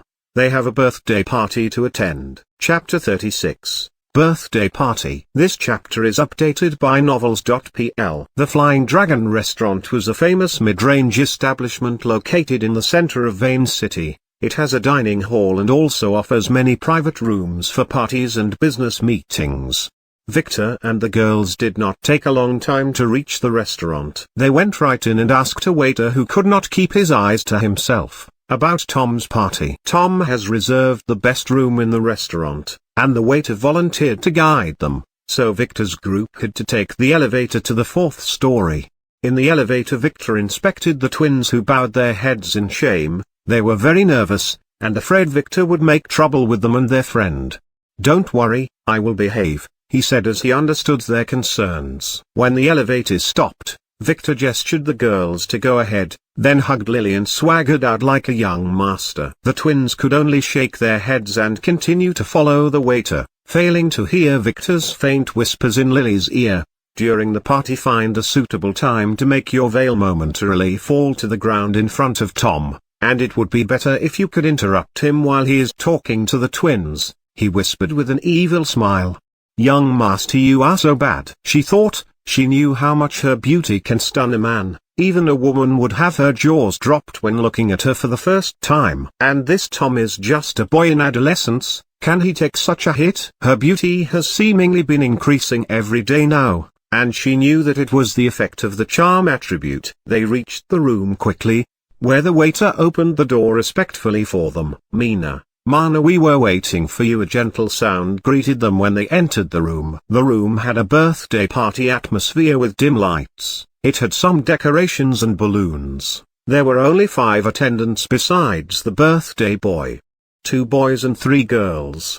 The one who spoke was a teenage boy with flowing black hair and a normal face, but he had an aura that forced people to like him and made them follow him. And his name is Tom. The twins quickly entered the room, followed by Victor and then Lily. Hello everyone, sorry about being late, Mina said. It's okay, we were just getting started, said a young man wearing fancy clothes while giving the twins a fervorous look. Then he looked behind them at Victor, asked, and who is he? This party is for our friends only, he said with hostility. He didn't like the fact that the twins brought a boy along. Peter, don't be rude, said Tom. May I know who your friends are, he asked Mina with a warm smile. Mina blushed a little, then got herself together and answered, those are. Victor didn't let her continue but stepped forward and stretched his hand to Tom. Hello, I am Victor White, and this is my assistant. Sorry about the intrusion on your humble birthday party, but yesterday when I heard Miss Mina talking on the phone, I couldn't help myself but ask her to bring me along as this one wanted to experience the life of commoners, he said with a proud face. The boys with Peter looked at Victor with murderous eyes. How dare he approach their goddess? What is his relationship with her? Tom's face cramped a little, but he quickly got hold of himself and shook Victor's hand. Hello, I am Tom Watson, the birthday boy. Please come sit down, he said with a forced smile. Victor helped himself to a random seat, and Lily quickly sat by his side, while the twins sat on the other side with another 2 girls. Before anyone could inquire about Victor, Mina quickly took out a gift box and gave them to Tom with a smile. Happy birthday, Tom. Tom smiled and accepted the box. He understood that this one was from both Mina and Mana, but he didn't open it in consideration as he knew that the girls didn't have much money and didn't want to embarrass them. Tom, let us see what the girls got you, said a hot girl who seemed stuck to Tom and was giving the girls threatening looks the moment they got into the room. Margaret, that's fine, I will open it later, Tom said. Mina quickly helped him. It's okay, I know that Tom would like this. So Tom nodded and opened the box to find a brand new phone in it. Tom was a little shocked, and both Margaret and Peter, who were stretching his neck from behind Tom's back, were shocked too. This thing was not just expensive, it was out of stock, as it was only launched a few days ago. Is this an original? Asked Margaret with envy. Yes, Mina and Mana nodded their heads. Where did you get it from? Did you steal it? Asked Margaret with an evil smile. No, Mina didn't know what to say, but Victor quickly came to the rescue. It's clean. Today at the afternoon, the girls pooled their money together and wanted to get one for you, but it was not enough and they couldn't find a store willing to sell, so I offered to help them a little as a compensation for a little favor, and they accepted. Victor lied with a smile. A favor? Tom whispered to himself while looking coldly at the girls, then at Victor. He was getting a little angry. He doesn't like other men around the girls he likes. He wanted to ask what is that favor, but he felt it was a little inappropriate. So he changed his question. May I inquire about your relationship with them? He asked. Mina and Mana flinched a little. Why do they feel a threatening look from Tom, who is usually very nice to them? You see, we live now under the same roof. Their aunt is the caretaker of the mansion father gifted me when he sent me to attend school here at Vane City, he said, making the twins relieved. The boys gasped, and Tom very tense. He didn't like this news at all, but he could do nothing about it. You own that mansion? Margaret and the rest of the girls were interested immediately as they have already seen where the girls live, while the boys wanted to strangle this lucky guy. "What does your father do for a living?" Margaret quickly inquired with curious eyes. "My father is the owner of a conglomerate of media production companies. He just gifted me a small local one to try my hands." "What was its name?" "Ah, yes, Horizons Media. I am now its CEO," he said with an arrogant tone. "What?" Everyone was surprised. The boys were a little envious, while Tom began to stare at Victor with inspecting eyes. "Isn't it the company that is now filming Dragon Hero 4 in Vane City's mountains?" Margaret asked, making Victor want to stand up and give her a kiss. She just steered the conversation to the direction he desires. He will reward her later, he decided. "Yes, exactly, and since I didn't get a gift today, how about I offer you all a trip to the movie set tomorrow morning?" he asked. "We would really love to go, but..." Tom began to find an excuse as he didn't like Victor, but he was quickly interrupted by him. "The twins offered to help me all day tomorrow, you see, so I thought your friends would be happy visiting a movie set too," he said, making Tom swallow his words, then look at the twins who kept their heads lowered. They wished their friends would go with them. They would be able to spend more time with Tom, and maybe their young master would be a little more honest with more people around. "Fine, I would go. Where would we meet?" he asked. "You just take the bus to the bottom of the cloudy mountain. We would pick you up on the road later, but bring some hiking shoes. The terrain there is a little rough." "How about 8:00 a.m.? Victor asked, making everyone nod their heads in excitement. Everyone was going. Who would miss such a trip? "Okay, that's decided. Let's continue with the party then. The cake is almost here," said Tom. Victor nodded his head, then took a drink that Lily handed to him and drank a little as he activated his appraisal skill at Tom. "Let us see what secrets you hide," he thought. Chapter 37, Cyan. This chapter is updated by novels.pl. Name, Thomas Watson, Tom. Level, 11. Class, Berserker. Authority, 6. Strength, 45 plus 100% in Berserk mode. Agility, 35 plus 50% in Berserk mode. Intelligence, 30 to 50% in Berserk mode. Luck, 30. Charm, 30. Order, 22. Skills, Berserk Rage S. Master Sword Arts A. Captivating Smile A. Improved Hearing A. Improved Sight A. Leadership,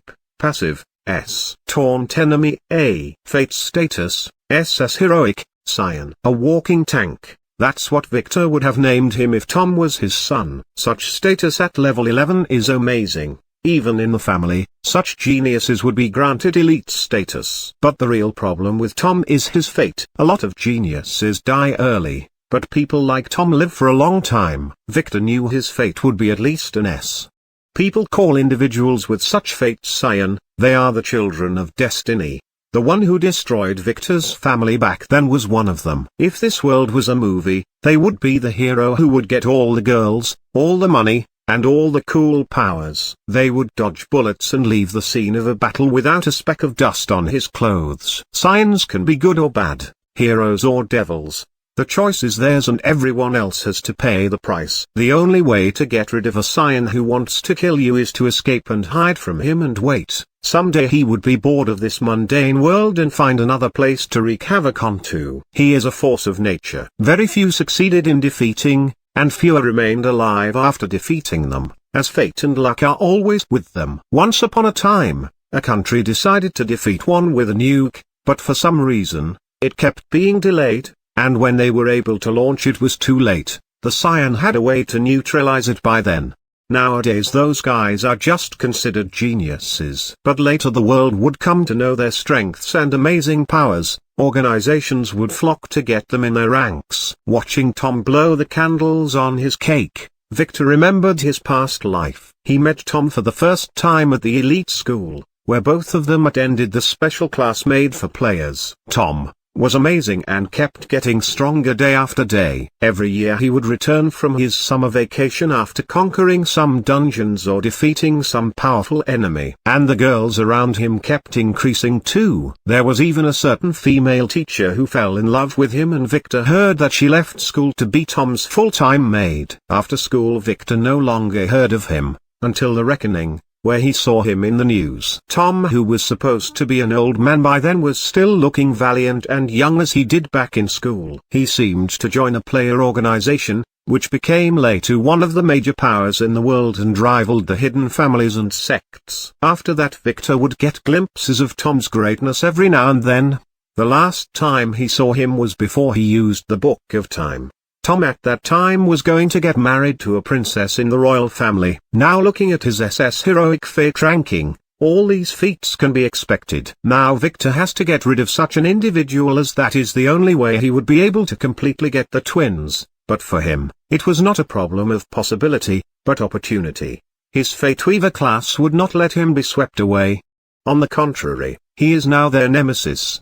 And they are now his prey. Victor's plan is already on track, and Tom's path for greatness would become his, that is if he played his cards correctly. Chapter 38, Pervert. This chapter is updated by novels.pl. After a few minutes of interactions and introductions, Victor got the names of everyone here. The girls were Margaret, Anna, and Sarah, while the boys were Peter and George. Peter was the only one between them with a distinguished family, as his father works as an assistant to the governor. They were Tom's only friends in middle school, as he wasn't very popular. Many of them tried to inquire about Lily indirectly, but Victor shot them all down by saying that she was just his assistant. He intended to keep an air of mystery around her.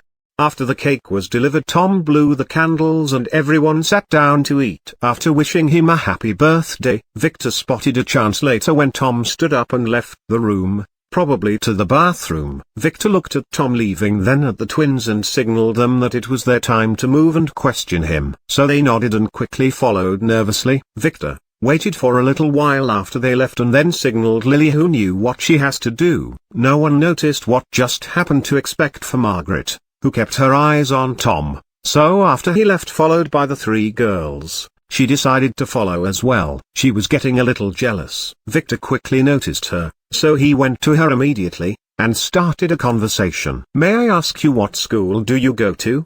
he asked while flashing his best charming smile. Looking at him, she forgot about Tom and decided to not bother.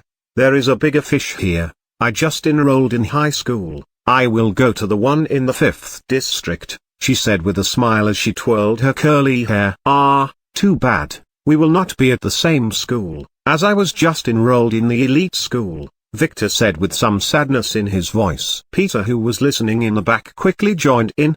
He didn't want to lose Margaret too to this guy. "From our school, only Tom and the twins got into the elite high school. I can accept the twins going there as their scores are perfect, but Tom's case is strange. He has even worse scores than me," he said dejectedly. "Yes, I wonder about that too.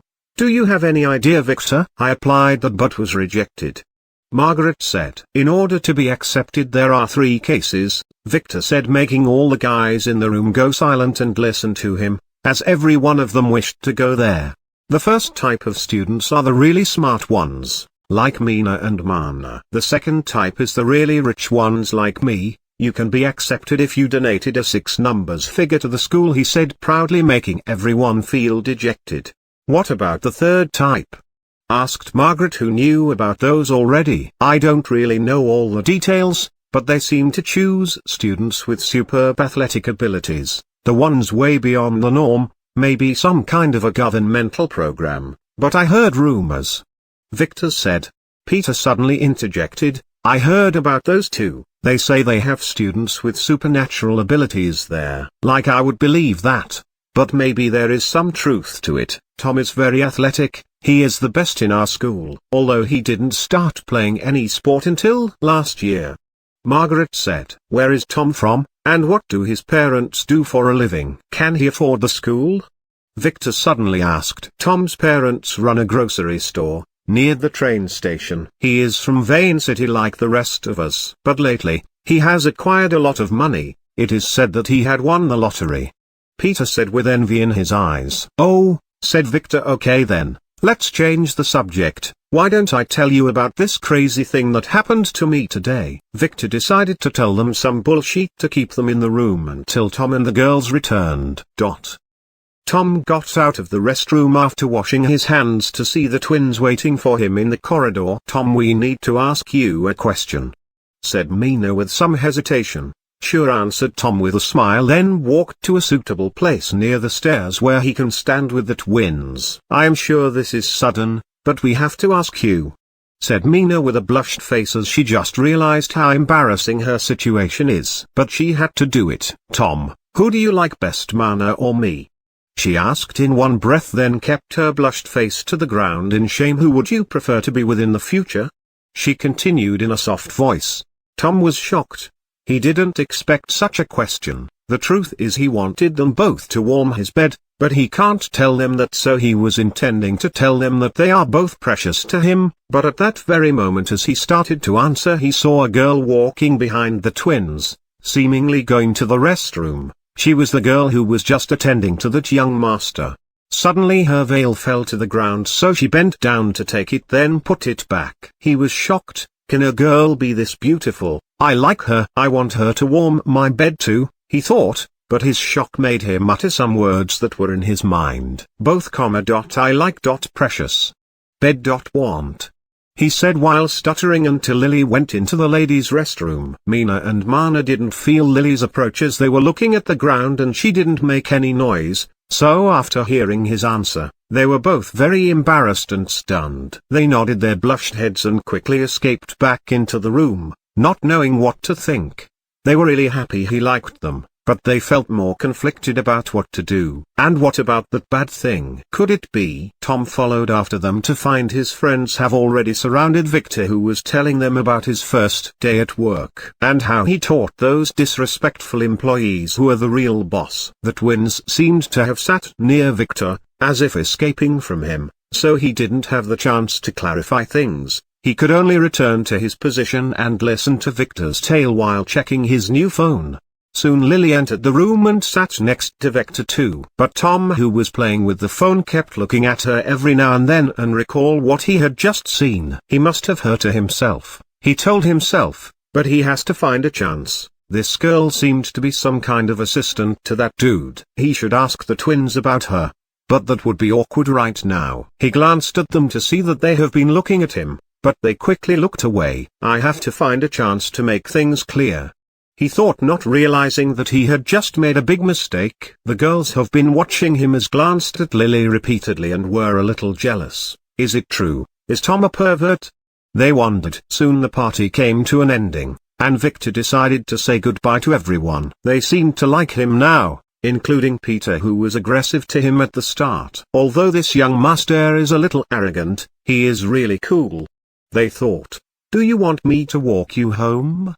Tom asked the twins as he wanted some alone time with them. No, young master. Victor would take us, we live at the same place after all, said Mina softly, then left quickly with her sister. Ah! Tom froze as he seemed to have just remembered this critical information. Victor came to the stunned Tom, then took his hand and shook it. Happy birthday, Tom. I heard you will also be attending the elite school. We should be friends from now on, he said, then he turned to face everyone else. Don't forget our appointment tomorrow at 8:00. I already gave Margaret my phone number, so feel free to call me, he said, and followed the twins out with Lily. Tom glanced at him leaving and could not help feeling that this guy was a villain. He didn't know why, but he had an urge to smack his face. Anyway, there will be a chance tomorrow. He will make things clear with the twins, and maybe get to know that pretty girl whose name he forgot to get. Chapter 39, Nick. This chapter is updated by novels.pl. Victor and the girls took a taxi home. The twins were nervous about what to tell Victor, so they didn't speak, and neither did he. When they reached the bottom of the mansion's hill, Victor told the driver to stop. I will take a walk under the moon with Lily. You two probably need to have a private talk. So why don't you return to the mansion first and prepare us some dinner? He said to the grateful twins, who nodded their heads. They needs to discuss Tom's response and to decide what to do. So Victor took Lily and left the car and walked away holding her hand, leaving the twins, who asked the driver to get them to the gate of the mansion. After getting off and paying the driver, they greeted the guard and began to climb up the hill, not realizing the pitying look he was giving them. "What do you think?" Mina asked. Tom said, "He likes us both. What should we do?" "No idea. I was really happy when he confirmed he liked us, but what about that bed thing? What does he want a bed for?" pondered Mana. "I don't know. Tom was acting strange today, but he seemed a little distracted and kept looking at Miss Lily," she said with a frown. "Do you think he fell in love with her?" asked Mana nervously. "Even if he did," she said, that she would only follow the young master. "But Tom's reactions makes me hesitant." "Me too. I don't know what to think. If what the young master said is true, then Tom would be a pervert who peddles many boats at the same time. I don't want to believe that. He was always very nice to us." "What should we do? How about we ask Aunt Hilda?" "Definitely not. Even if the young master approved of our behavior, she would not. She would probably punish us," Mina said with fear. She doesn't want to experience Hilda's punishment again.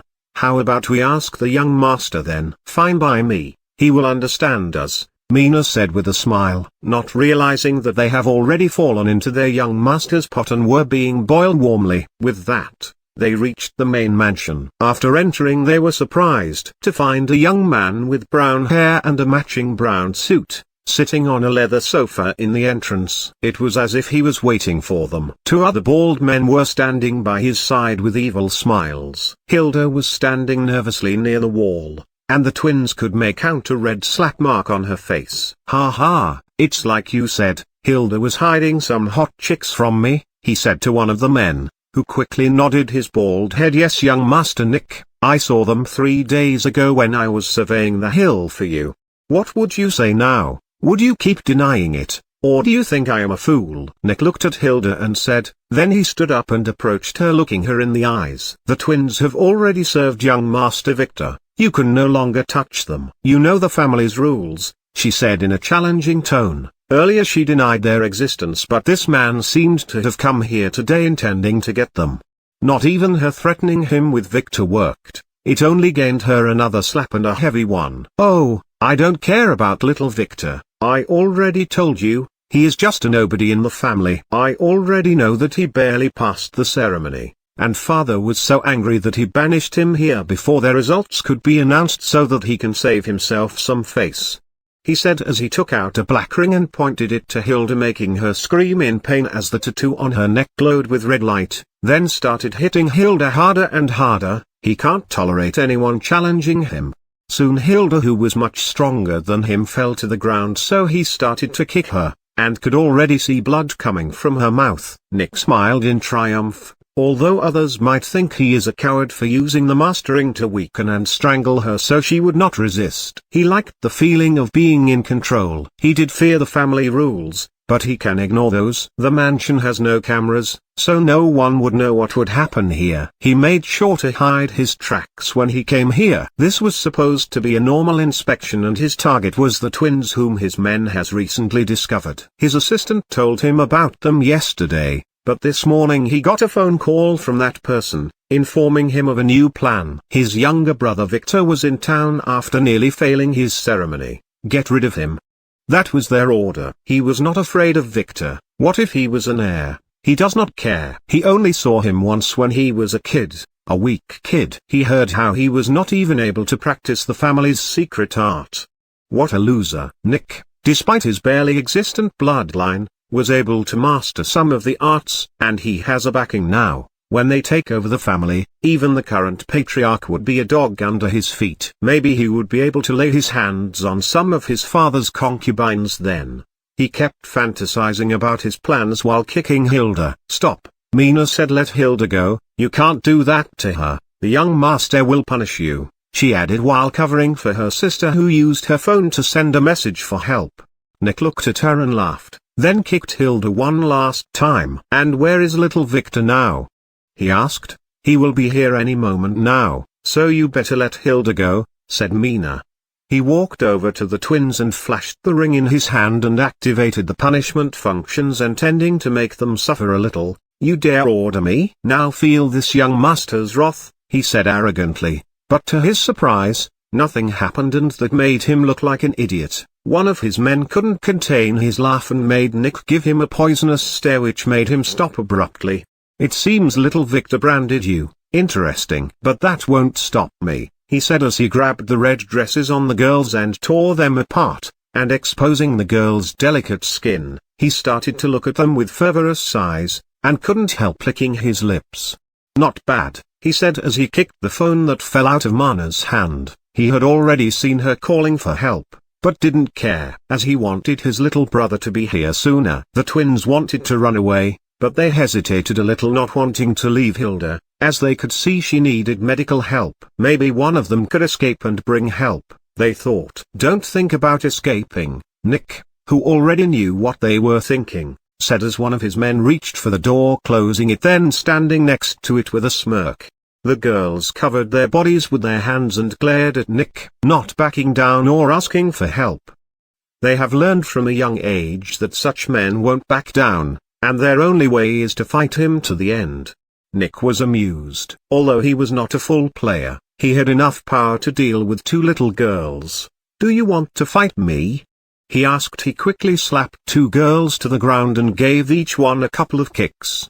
Then looked at them with a smirk. Who to eat first? He was thinking they could only hold each other and hope that help would come soon. The young master would not abandon them, would he? "No one can save you now. I will play with you all night, and when little Victor arrives I will let him watch, and maybe allow him to touch you a little. I heard he is into such plays. But after tasting me, you would like no other man," he said with a smirk as he fancied himself a master lover. "Then when that loser is at the height of his pleasure, I would kill him, making it look as if he died in a heart attack on a woman's couch," he thought in his heart. "What about us, boss?" said one of his men, a bald man with a black dragon tattoo on his forearm. "Don't worry, you will get your turn too, like we usually do," he said as he took off his coat. "Today will be a day you will remember for the rest of your lives," he said to the twins as he flexed his muscles. Chapter 40. A Change of Plans. This chapter is updated by novels.pl. Standing on a grassy hillside and watching the full moon, Victor, who was holding Lily's hand, looked at her and asked, "Lily, do you think I am evil?" "You are not a good man, young master, but not an evil one either. You are just you," Lily said. "And that's the way I like you," she said in her heart. She didn't know Victor for a long time, but she had very good instincts since she was young, and she could easily tell if someone was good or bad, like she did when she first met Guy. When she met Victor, Lily felt that she can trust him unconditionally. When she saw her young master for the first time, every cell in her body told her that he is the kind of person who is cruel to his enemies, kind to his own family, and she has long decided to be his. "You give me too much credit," he said with a sigh. He felt a little conflicted. The twins would be a little hurt because of his plan, but nothing would happen to them, as Nick dares not break the family rules. Suddenly his new phone vibrated, notifying him that it had received a message. It was from the twins and it had only one word: help.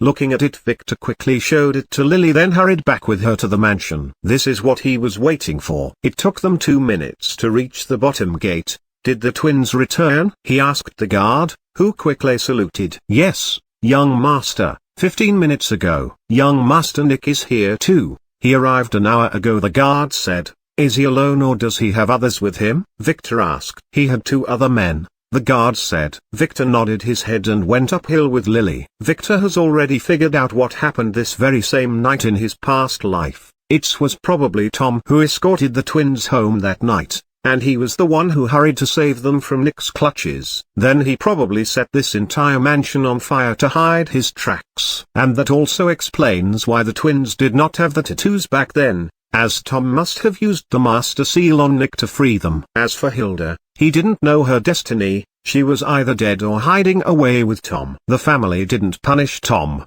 It was because the investigation took a very long time. It turned out that Nick was a part of one of the opposing wings in the family. He was doing some of their dirty jobs. But the problem was the fact that Nick was building his own army. He had gathered massive wealth and resources and kept them hidden from both the family and his masters. Were it not for the evidence uncovered on his body, the family would have been kept in the dark. By the time the results came out, Tom was too strong and the family was not interested in pocking a hornet's nest for a traitor. Victor only discovered this drama much later when he browsed the family's archives he had found in a secret chamber under the ruins. And Victor is now planning to kill Nick tonight and make all the resources his bastard brother gathered his own. Lily, when we enter the mansion, I want you to quickly attack the person I pointed as a thief and kill him immediately, without giving him a chance to speak. Lily was a little surprised but nodded her head. She understood that Victor intended to kill Nick, who was probably the reason for the twins' distress message. Brothers killing each other is the norm in this kind of family. There would be probably some troubles later and the family would question them. But as long as he had an excuse, it will end up mostly fine.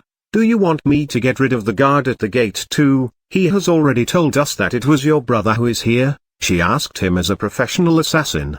Yes, but later we will make it look like we are punishing him for failing to probably inform us. I wanted to change the guards anyway, he said. It took them only 1 minute to reach the top as they used their top speed, but when they reached near the mansion and Victor abruptly slowed down then stopped. In front of the door, there was an expensive limited edition sports car parked. It was probably Nick's, but it was not the reason he stopped. It was a weird feeling of a black thread wrapping around his neck then piercing his heart. It was his fate instinct skill, which activated and showed him that someone is planning to kill him. He caught Lily's arm and gestured her to use her survey skill. That she quickly used, then wrote one word with her shaking finger on his palm: Jacob, then another word: explosives. He immediately understood who this Jacob was. It was none other than Carla's brother, the guy who rigged his car this morning. This afternoon when he was changing his clothes, he ordered Lily to find a chance to assassinate him in a couple of days. But he made a mistake. He didn't expect this guy to be so persistent. He should have gotten rid of him earlier today. No, there is a better way, he thought, and quickly activated his fate tracker skill, setting the black thread as a target. Now he could feel Jacob hiding on top of a big tree nearby. Victor smiled and whispered softly to Lily, change of plans. Then he started walking like an arrogant young master and headed to Nick's car, looking at it with pride. Dear Lily, do you like this car? He asked Lily, who felt a little strange but played along. Yes, young master, it is very amazing. Is it yours? She asked. Yes, my brother Nick promised he would get me one of those tonight. Let's go meet him. I will get the keys and take you for a late night drive by the lake. I wanted to show you my driving skills for a long time, he said arrogantly to Lily, who nodded with approval. I can't wait, young master. Maybe we could try some new things, Lily said with a hidden smile,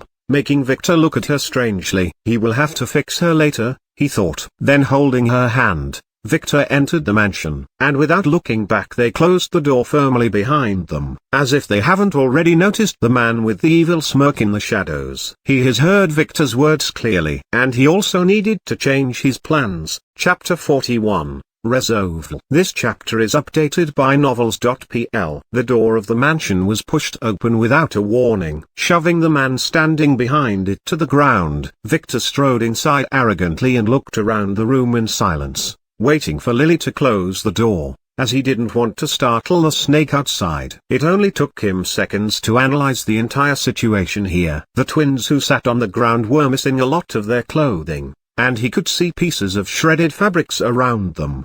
They do have beautiful bodies. I will let them show it to me later, he thought. Hilda was also on the ground and her situation did not look good, but Victor knew that she was a player, and she would not die that easily. Nick was standing in front of the twins with his bare chest. He still had his pants on, so Victor knew he arrived at the right time, and maybe a little too early. He wanted to play the hero but he couldn't take the risk. Nick's actions truly surprised him though. Why would he assault the twins ignoring the family's rules, unless he wouldn't be found out? He gets it now. Victor quickly focused on Nick and appraised him. Name, Nick Von Wise. Level, 0. Class, Dash. Authority, 1. Strength, 13. Agility, 13. Intelligence, 15. Luck, 9. Charm, 15. Order, 22. Skills, minor boxing arts C, virginity appraisal E, little menacing aura F, fate status, F, falling, fated to die no matter what, interesting skill thought. Victor thought as he looked at the two men Nick brought with him. The one was thrown to the ground, was trying to stand up, while the other was holding a stick in his hand. They had similar looks, bald heads and muscular build, and some tattoos hidden behind their shirts. Maybe brothers. Victor quickly whispered a few words to Lily, who had just closed the door firmly behind him. Don't kill them, and make sure to leave one of them able to drive, he said, as he strode into the hall with a smile, clapping his hands. Very nice show. You are my brother Nick, I presume? He asked as he walked to Nick. Yes, and you should be little Victor, said Nick, who turned to face Victor, who out of nowhere suddenly appeared in front of Nick, then hit him hard on the stomach, making Nick fly in the air, then collapse on the floor after hitting a marble column on the entrance hall. The bald man with the stick was surprised by the surprise attack, but he quickly got himself together and rushed to save his master, but was stopped by a cold feeling on the top of his bald head as a gentle hand grabbed his skull and pushed it against the cold marble floor. He didn't know what happened. He could see his brother was on the ground near him, grimacing in pain. What happened to him? What is hurting him? He questioned, and soon got the answer when Lily's slender foot crushed something between his legs. She has been learning how to subdue bad men from her young master. Seeing Victor hit Nick and Lily effortlessly crack the balls of the two bald men, the twins were relieved, so they quickly stood up and ran to check on Hilda, forgetting to cover themselves. Victor looked at them with a slight smile, then frowned as he saw the bruises of Nick's kicks on their tender skin. How dare he? Victor went to where Nick fell, then grasped him from his brown hair and lifted him up. Dear brother, do you know why I hit you? He asked Nick, who was holding his stomach in pain and could only spit blood when he tried to talk. Nick's situation was not good. Victor didn't keep his hand in that hit and some of Nick's ribs were broken. He could not move or use any skills because of the pain. He didn't expect Victor to be this strong or this unreasonable. Let me guess, you didn't expect me to be this strong, huh? Said Victor, who could easily read Nick's thoughts from his eyes. Do you know why I hit you? It seemed that you are in no situation to speak, so let me enlighten you. Victor said as he slapped Nick on the face, making him spit a couple of teeth. It was because you are an idiot, he said in a loud voice, then grabbed Nick's bloodied head and brought it close to his mouth, and whispered. The ones who ordered you to kill me tricked you. I am a full player, he said to Nick, making him realize the truth, before kicking him between his legs, cracking some eggs and making Nick scream in despair. Do you know why they told you that? Victor continued to whisper. Because they wanted to implicate me in murdering you, he said as he threw Nick, who was wailing on the ground. I will not kill you, that goes against the family rules, Victor said loudly as he stopped whispering. Now, your first crime. It is doing such a dirty thing in the entrance. Don't you have any manners? Such things should be reserved to the bedroom, Victor said as he broke Nick's right leg by stepping on it, making him scream again and spit blood. Poor Nick did not have the chance to act from the first moment Victor started to act, and when he looked for his two henchmen, he found them wailing while holding their balls. Your second crime was touching my girls, said Victor. This young master hates others touching his girls, he added as he broke Nick's second leg. Your fourth crime, wait no, your third crime is destroying my properties. Do you know how much the dress the girls were wearing is worth? I don't. He said as he looked at Lily for an answer. It was $30,000, young master. $60,000 for two, said Lily with a smile. Did you hear that? Do you think my money grew on a tree? I had to struggle for whole 9 months in my mother's womb to get it, Victor said to Nick as he broke his third leg, making him faint in pain and anger. Looking at him, Victor nodded in satisfaction. Now we can get to business, he thought. Now you two. Victor pointed at the two bald men who were squirming around on the floor. No need for acting. I can tell that you had been able to move 2 minutes ago. If you don't stand up now, I will let Lily keep hitting you there, till it cracks for real, he said, making the two hooligans stand up immediately and salute in respect. We should please this guy, they thought. Now take off your clothes, all of it, he said. Leave nothing on, not even pendants. rings, or watches. What? Everyone, including Lily and the twins, looked at Victor with surprise. What is this young master thinking? Didn't you just take the girls' clothes off? Now you strip too. Come on, this young master wants to see some skin, he said with a perverted smile. The twins turned their heads to the ground and tried hard to keep their attention on Hilda, who regained consciousness but was too weak to move. They decided to ignore this young master for now. They didn't hate him though, as they knew that he had just saved them, and he was doing all of this as revenge for them. But they couldn't be more wrong. Victor has different reasons. Lily soon lost her patience, looking at the two hesitating men. The young master has told you to undress, so undress. I don't want to see any piece of fabric on you. Or do you prefer to taste my foot again? She threatened them. They looked at each other before reluctantly taking off their clothes with a sigh, showing off their muscular tattooed tanned backs. Their hesitation was not that of shyness, but there was something wrong with the head of this young master, and they were afraid he might do some unspeakable things to them. Victor nodded his head in satisfaction as he inspected them, making the two men shiver in fear. Would he really do that to them? Now, undress Nick too. He has to share the punishment. How dare he touch my girls? He said arrogantly. The two men looked at each other, then at Nick, who was unconscious, deciding whether to do it or not. If Nick asked them later, they would be able to say that it was the twins who undressed him. So under Victor's investigating look, they helped Nick out of his final shred of clothing, rendering him in that same image in which his mother gave birth to him. Victor moved quickly and took all the clothes, forming a small pile using them and then sitting on it in triumph. He has just inspected them and noticed that none of them carried a phone. They didn't want anyone to know that they were here. Those are my trophies, he said in a proud smile. Now kneel on the ground and apologize to the twins till I am satisfied. He ordered them. They quickly nodded, then turned to the twins, knelt, and began to ask for forgiveness from the twins, who dared not look at the two naked men.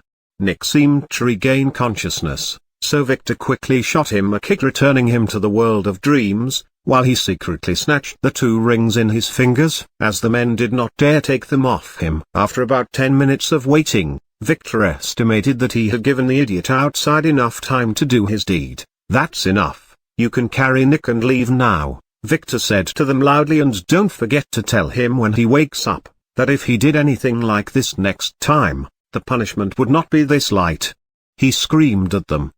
The men nodded, then stood up and carried Nick away quickly, as if fearing this crazy young master would change his mind. We are free at last, they mistakenly thought. Chapter 42. My Precious. This chapter is updated by novels.pl. The car was speeding along the highway with 3 naked men, 2 on the front seat, and 1 fainted on the back. Luckily for them, it was already dark, and they kept the lights off, so no one saw them. They wanted to get to a hospital fast, but the nearest one was 20 minutes away, and their phones were left in a hotel room, as they didn't want to be traced. The driver heard the sound of his master waking up in the back, but he didn't say anything, just kept focusing on the road while praying that his punishment would be light. What happened? Nick asked as he opened his panda eyes and looked at himself. He saw nothing. It was pitch black, and only the light from the reflected headlights made him see the silhouette of 2 bald heads in the front seat. Why am I naked? He thought first, then tried to sit down, but the pain from his legs made him fall and hit his head on the seat again. Looking at the car's roof, he slowly remembered being hit by his brother. Phew, he thought, as he remembered what Victor told him. They have set him up. They have probably discovered that he was building his own army and decided to sacrifice him. He let his desire for getting the twins blind him, and fell into their trap. Thankfully Victor did not dare to kill him, and he will have a chance to exact revenge on all of them. He reached his hand to touch his ring, which he killed his best friend to get. This is his tool for revenge, his army of death warriors, which he has been training for a year and a half now. He will make them castrate Victor for their first mission, and then he will make them kill that scheming pony-tailed cousin of his. After that, he will appear at his brother's funeral to take the 2 twins as their new master. He thought with a perverted smile as he touched the ring. Where is that ring? His finger was empty. What? Did he put it in his pocket? Where is my pocket? Where are my pants? Where are my clothes? Why am I naked? My things. My precious. Nick just remembered that he was still naked. Turn on the fucking lights. He yelled at his hunchmen in the front to turn on the car's interior lights. The men hesitated for a second, then nervously pressed the light switch on the front panel. What Nick saw was not his naked body, nor was it his broken legs, but a white light inviting him to the afterlife. Kaboom! The car exploded into a flaming ball of steel, illuminating the deserted mountain road. Chapter 43, Somethings to Do. This chapter is updated by novels.pl. Hearing the sound of the car leaving the mansion, Victor breathed a sigh of relief. He quickly stood up and went to Hilda and checked her situation. While the twins took their phones to call an ambulance, but Victor stopped them as he didn't want Nick to meet them on the way. "Don't call anyone. She will be fine," he said. Her situation was not good, but Victor knew that she would live. Players were very resilient, and have a way to help her. His merchant skill has just finished its cooldown, so he quickly operated it, and bought bottle of minor healing for 5,000 coins, secretly taking it from the shop. He got a bottle containing 5 round red pills. This is the cheapest kind of medicine in the system shop. It has a full healing effect on players under level 15, a medium effect for levels 15-25. And a low effect for levels 25-30. It will not work for higher levels. Victor quickly turned to face Hilda and the girls and took one pill from the bottle and fed it to Hilda, who realized what this is, and was very grateful to Victor. As she realized the pill's value, there was no visual effect, no red light. But Hilda, who was still covered in blood and relatively weak, was able to sit down with some help. She knew that she was about 50% healed. She would be able to walk by herself tomorrow and would be fully healed in a week. "Young master, what is this pill?" asked Mina. "It's a secret product of my family, don't worry." Hilda would be back to normal by tomorrow as her injury was very light. He lied. "Why don't you take her to her room and take care of her?" he said. The twins were hesitant. What if there was something wrong? Don't they need a doctor? Or do you prefer to stay here with me and continue showing me your bodies? He asked with a smirk. The girls had just remembered that they are nearly naked, so they quickly ran away to find something to cover themselves, leaving Hilda and Victor alone in the hall. As for Lily, she seemed to have disappeared somewhere while they were not looking. "Call my father and tell him what happened. Nick might want to revenge," Victor said to Hilda in a serious tone. "As if Nick would still be alive tomorrow." "Understood. Is the pill a secret?" said Hilda. "Not from my father," he answered as he looked at the twins, who returned after getting dressed and quickly helped Hilda to her room in the servants' building. "Tonight spend the night with Hilda, and be ready for our trip at 6 a.m. tomorrow," he told them as they walked away. They seemed to be asking Hilda if she really didn't need a doctor. Watching them leave, Victor looked at Lily, who has just returned from the outside. "How was the situation?" "Jacob is not here anymore, and I did a preliminary check, and there seemed to be no bombs in the mansion. But I still need to do a more thorough search on the forest and the unused buildings." "Okay, start searching. Be careful. And if you find any recording devices, leave them be as if you haven't seen them. Just note their position." He said to her, "I have a few things to do tonight, so if anyone asked about me, tell them that I am very tired and went to sleep. And don't let anyone into my room. I don't want anyone to know where I am," he said. Lily nodded her head, but she seemed a little worried. So Victor slowly patted her head. "Don't worry. I am stronger than you think," he said. Boom. Suddenly there was a sound of an explosion in the distance. Both Lily and Victor smiled evilly as they knew what that was. "Poor Nick has probably already become a cooked Nick." "Now go do your job," he said with a frown. His plan may have been a little reckless, but this is the best for now. He has to tread carefully though, as there will be a family investigation after this. "Understood," she said before glancing at Victor. "You too. Be careful, young master," she said in a soft voice as she left.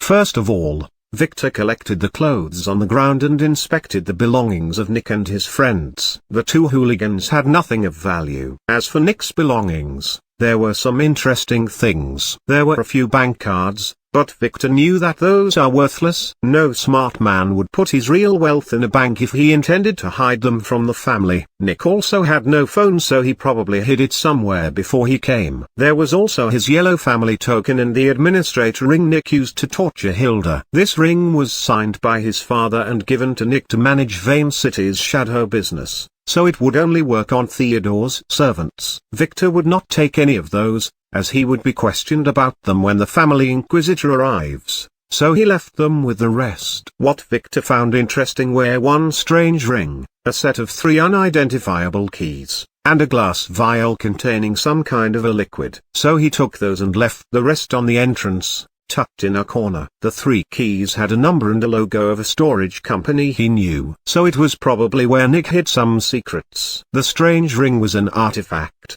Victor could feel it, so he used his appraisal skill on it. Ring of the Minor Masters, F+. Owner, none. Brand slave tattoo on target grants abilities to kill, inflict pain, locate, communicate. Requires the target to be a non-player and not to resist the branding. 4150, branded. Oh, so Nicky's was building his own army, thought Victor. The ring having no owner indicates that Nick had truly died. And this ring was interesting, but not in the way that stupid Nick used it in. And this would make his job tomorrow a lot easier. Victor quickly cut his finger and marked the ring with his blood. Now it belongs to him. As for the slaves, he would check on them later. After that, he looked at the glass vial. It had blue sparkling liquid inside, so Victor opened it and took a quick sniff, then closed it immediately with a terrified face. That was dangerous, he thought. This vial contains an aphrodisiac, not one meant for women, but for men. Victor knew that it was meant to be used on him. He does not have a use for this now, but it would come in handy later. Victor smiled as he thought of the man he was going to use this on. Taking a deep breath, Victor took those things and put them in his pockets. Now it's time to go hunt some snakes, he thought. Victor left the mansion in secret after changing his clothes to a black sneaking suit and used the disguise skill to hide his presence. When he reached the bottom gate, he saw that idiot guard sitting on his comfy chair reading some adult's magazine with a perverted smile on his face. Victor really wanted to smack him dead, but he knew that this was not the right time to do it. He needed him as a witness of Nick leaving the mansion, and killing him now would raise unwanted questions. Nick probably planned to kill him too, after killing everyone else in the mansion to hide his track. On second thought, he should leave such a lucky guard alive, as he has already managed to escape death twice today while doing nothing. Earlier, Victor thought that the guard was conspiring with Nick, but now he discovered that this guy was just a lucky idiot. Every young master should have an idiot guard, so he will keep him and use him later. He needs to punish him though, for letting the twins return to the mansion without a warning about Nick. But that would have to wait too. Now, where did that snake go? Chapter 44. Hunting snakes and brewing poisons. This chapter is updated by novels.pl. Victor moved fast through the forests, following the black fate thread he was tracking with his skill. He activated it earlier when he spotted Jacob at the mansion. He stayed away from the highways to avoid any security cameras, and kept on going for half an hour until he reached a faraway community. He quickly felt the thread's connection getting stronger. Jacob was nearby. He could feel it. He activated his disguise skill, and soon turned into a tall youth, with a pretty face, sword-like eyebrows, and purplish-red long hair, arranged in a ponytail. Then out of the forest, he smiled as he saw his reflection on a nearby storefront window. Now let's continue. If Nick saw him like that, he would think that this was the man who ordered him to kill Victor. He didn't hide anymore, but didn't show himself either, just walked as if he was trying to hide, making sure to be captured only on a few far-away cameras, and avoiding the obvious ones. And soon he reached an abandoned apartment building. He went in silently after checking that there was no one is around, then went upstairs to the 5th story where the thread stopped pointing up. When he reached a certain apartment, he sneaked in silently with his disguise skill. He could easily find the strings and cans that were probably put there by Jacob to warn him of intruders. But with Victor's experience, He was able to walk silently until he saw Jacob sitting in a room inside cleaning a gun with a little smile. Victor sneaked behind him and struck him hard on the neck, killing him in just one move. That's how you deal with poisonous snakes. No need for pointless chatter. As he killed them, he could feel the black fate thread he locked with his skill. Snap, and his skill was free again. But there was an additional reward. He felt as if that black thread's energy were added to his own fate. He will have to investigate this later, but for now, he has more pressing issues. He quickly searched the body but found nothing of importance, just a passport and a plane ticket to another country. Victor quickly took those and burned them, as they would implicate Arya. She would be in a problem anyway though, as this idiot was her uncle, and if her secret was discovered, it would lead to her death. So he have to give her a better position in the family to protect her. He searched the apartment for some big garbage bags, but found nothing and could only roll Jacob in a tattered rug he found in an adjacent apartment. He took him and went out, heading to the forest, where he threw him inside a hole he found earlier, then covered him with a thin layer of dirt. He made sure that the corpse would be found easily. Then he hid again and changed his look into a middle-aged man, then returned to the downtown and headed into a storage building. He was going to check on Nick's keys. In the first 2 storage compartments, there was a lot of cash, stacked in black bags. Victor didn't touch them, as he will not need them, and when the family traces Nick's movement they would probably be discovered. As for the last one, it contained some documents, cards and identity papers. So he took those and put them in his bag, then left the building and went to a nearby train station after changing his shape, where he rented a storage box and put the things he took from Nick in it, but kept the ring and the vial on him. The mansion would be thoroughly searched by the family's investigators, so he needs to keep those things away for now. The next step was changing himself into a red-haired woman in a black dress. The disguise skill can be used in 2 ways. The first affects how he reflects light and sound, so if someone touches him he would realize there is something wrong. But for everyone looking and the security cameras, he was now an ugly woman with big breasts. As for the second way, it can create an illusion of a thing's existence, and Victor has to be near it, or it would only last for a few hours.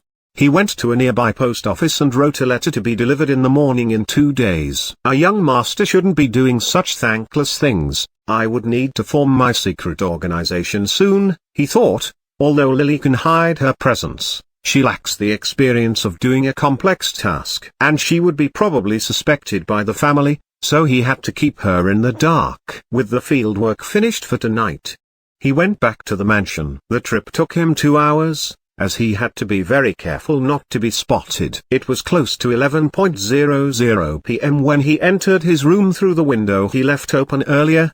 He quickly took off his muddy clothes and went into the bath to clean all the dirt off him. Then he changed into silky pajamas and sat down on his desk, writing a note on a white piece of paper. Then he folded it and put it in an envelope with the words "Read and Destroy" finely written on it. This would be left for Lily just in case. Now, the situation has changed, so I need to prepare, he thought as he hesitated for a moment, then called Arya's phone. She answered immediately.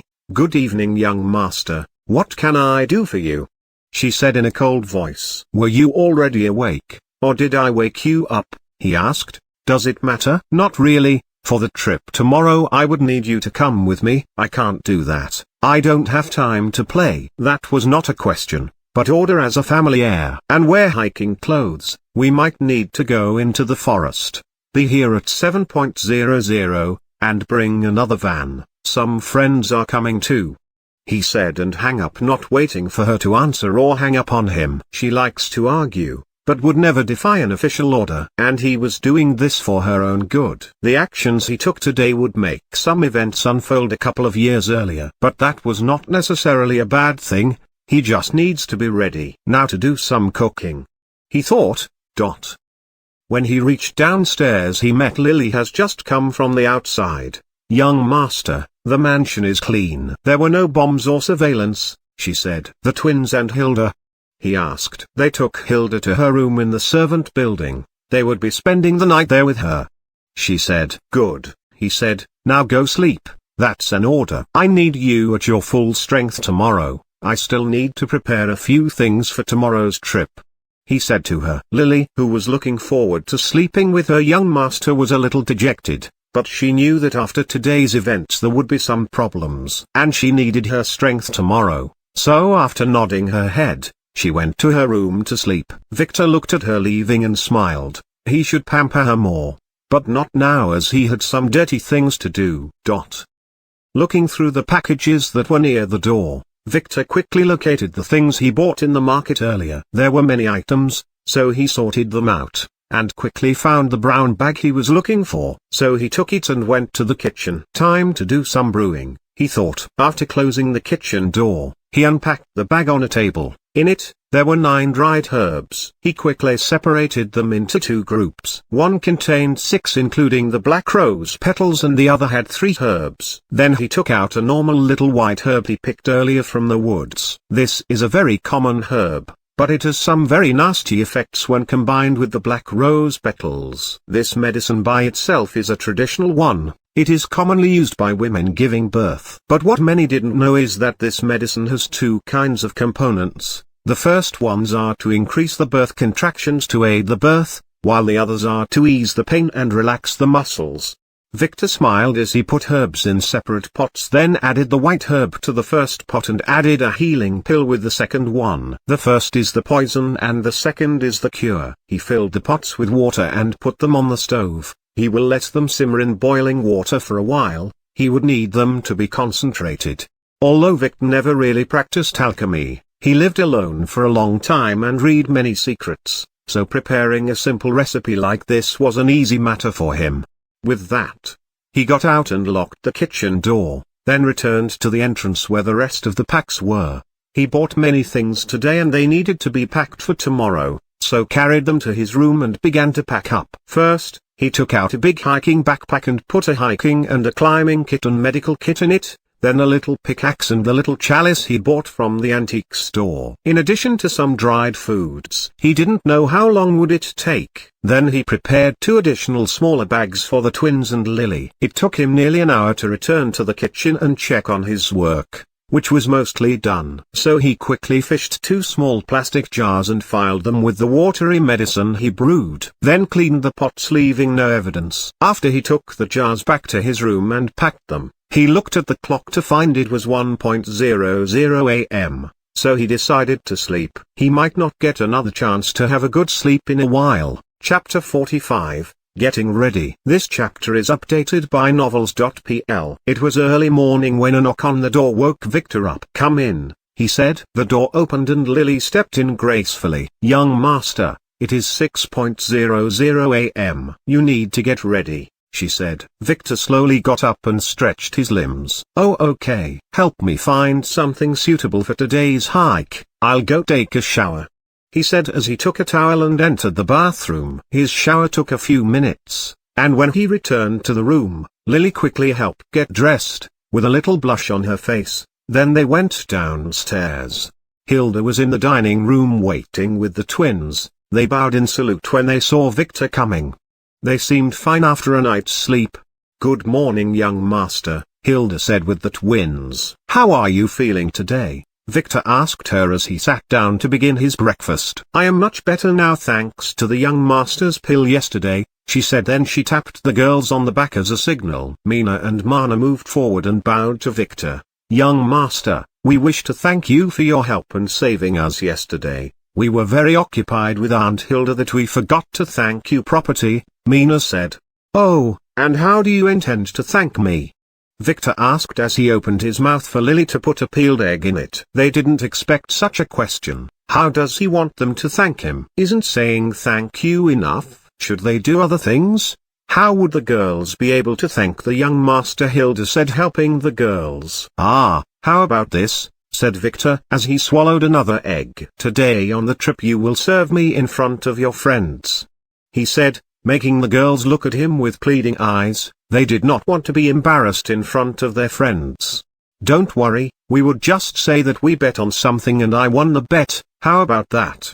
he asked. They looked at each other and nodded. He sounded reasonable, and they are his maids anyway. "Good, now join me for the meal. I don't like the feeling of eating alone," he said the truth for once. "Yes, young master," they said, and sat down to eat. 5 minutes later Mina suddenly looked at her young master, who seemed to be texting on his phone, and spoke. "Young master, I want to ask you something," she said while hesitating, then looking at Hilda, who was sending her a signal not to ask. "Ask," said Victor as he pressed the send button and put his phone away. "Yesterday, how could Nick use that weird ring to inflict pain on Hilda, and then he tried something on us, but it didn't seem to work. What is that ring? And does it have anything to do with the tattoos?" she said while keeping her head down. Hilda rebuked them yesterday night when Mina asked her, and warned them not to ask such questions. But the twins really needed to know, so they chose to ask Victor, who, despite his unreasonable young master facade, they felt that he was good to them. About that, Victor pondered a little, then answered. "Well, this is a secret, but I can tell you some of it," he said, making the twins very curious. "The tattoo on your backs are created with something called an artifact. Think of it as a magical device," he said while looking at the girls' unbelieving eyes. "I am not kidding. Didn't you notice that after I did something to your tattoo the day before yesterday it changed its shape?" he asked, making the twins look at each other tattoos quickly. They didn't notice that as they were busy most of yesterday. This tattoo allows the master to control the life or death of his slave. He continued, "Hilda is my father's servant, and he controls her tattoo, and the ring that was with Nick is called an administrator ring. Think of it as a delegation of power. It grants its holder the ability to punish servants as if he was the original owner. Father probably gave it to Nick when he sent him here to manage the estate." The girls gasped, wanting to ask something, but Victor did not allow them and continued to explain. "It didn't work on you because I marked you the night before. You are considered mine, and not my father's, so only I can punish you," he said to the girls, who looked a little terrified. "Don't worry, if you didn't do something that would hurt or betray me, I would never use such cowardly means. I have better punishing methods," he said as he looked at Lily, who shrank her little butt. The twins looked at each other with a little fear in their eyes. They didn't think that things were this serious, but they were lucky they fell into the hands of such an understanding young master, not someone like Nick. "Young master, why didn't you mark Aunt Hilda too? She would have probably been able to stop Nick if you did," Mana said, as she saw Hilda a long time ago beat that lone shark who was after them with one punch. "It's not that I didn't want to, but she is already owned, and my father would need to dispel his mark before I can mark her," he said as he wiped his mouth and stood up. "That's all I can tell you, for now. You will know more sooner or later. Now go get ready. Wear some durable clothes, since we will have to hike through some woods. And I have already prepared 2 bags with things you might need. You can find them in my room, the pink ones," he said as he knew the girls wanted to understand more about such magical means. The twins nodded, then went back to their room to change their clothes, knowing that those are all the answers they would get for now. "Young master, what should I do with that trash near the door?" Hilda asked as she pointed to the scattered pile of clothes. "Leave it be, and if someone came to collect it, let them take it." "Did you call my father?" he asked. "Yes, yesterday night, and he said that you don't need to worry, he will deal with Nick," she said with a smile. "That's good," Victor said before turning to Lily. "Go fetch the 2 black backpacks from my room. You will carry the big one, while I will carry the small one," he said. "Yes, young master," said Lily as she went upstairs. Looking at his phone, Victor found it was about 6:30, so Arya should be here any moment now. It was 7 o'clock. Victor was sitting on the leather chair and drinking a cup of freshly brewed coffee, while the girls were sitting around him checking their backpacks and wondering why did Victor pack all those things in there. Aren't they going to spend just an afternoon there? When they asked Victor, he completely dodged their question, telling them that this is the way that this young master does things. Soon they heard the sound of a few cars parking in front of the mansion. Then Hilda guided Arya into the living room where Victor was sitting. "Good morning, young master," Arya said while giving Victor a cold stare. She didn't like how he forced her to come. "Good morning, you look very good." "An interesting choice though," he said as he inspected the camo hunting suit she was wearing. It suited her well. "Maybe a little tight around the chest." "What?" I didn't have any other clothes suited for such a trip. You should have told me earlier. This one I wore when father took me hunting once," she said with annoyance. "That does not matter. Is everything ready?" he asked her. "Yes, I got 2 vans, and we are all ready to go," she answered. "Did you have breakfast?" he asked her. "Yes, on the road coming here," she spat back. "Good. Let's go then, follow me," Victor said as he carried his backpack out of the mansion where the vans were parked. Chapter 46. The Mountain. This chapter is updated by novels.pl. The van waiting for them had 4 rows of seats and could fit 10 people easily. Victor walked to Arya and threw her a small backpack. "Carry this for me. If anything were to happen to it, I will tell father about your disobedience," he said, then got into the van and found a place in the back long seat with Lily, while the girls sat in front of him. Arya clenched her teeth, then turned away and sat next to the driver, as she wanted to get as far away from Victor as possible. "Let's go then, we will be meeting with a few friends at the first bus stop before the mountain, so keep an eye for them," Victor said as he laid down and put his head on Lily's lap, then closed his eyes.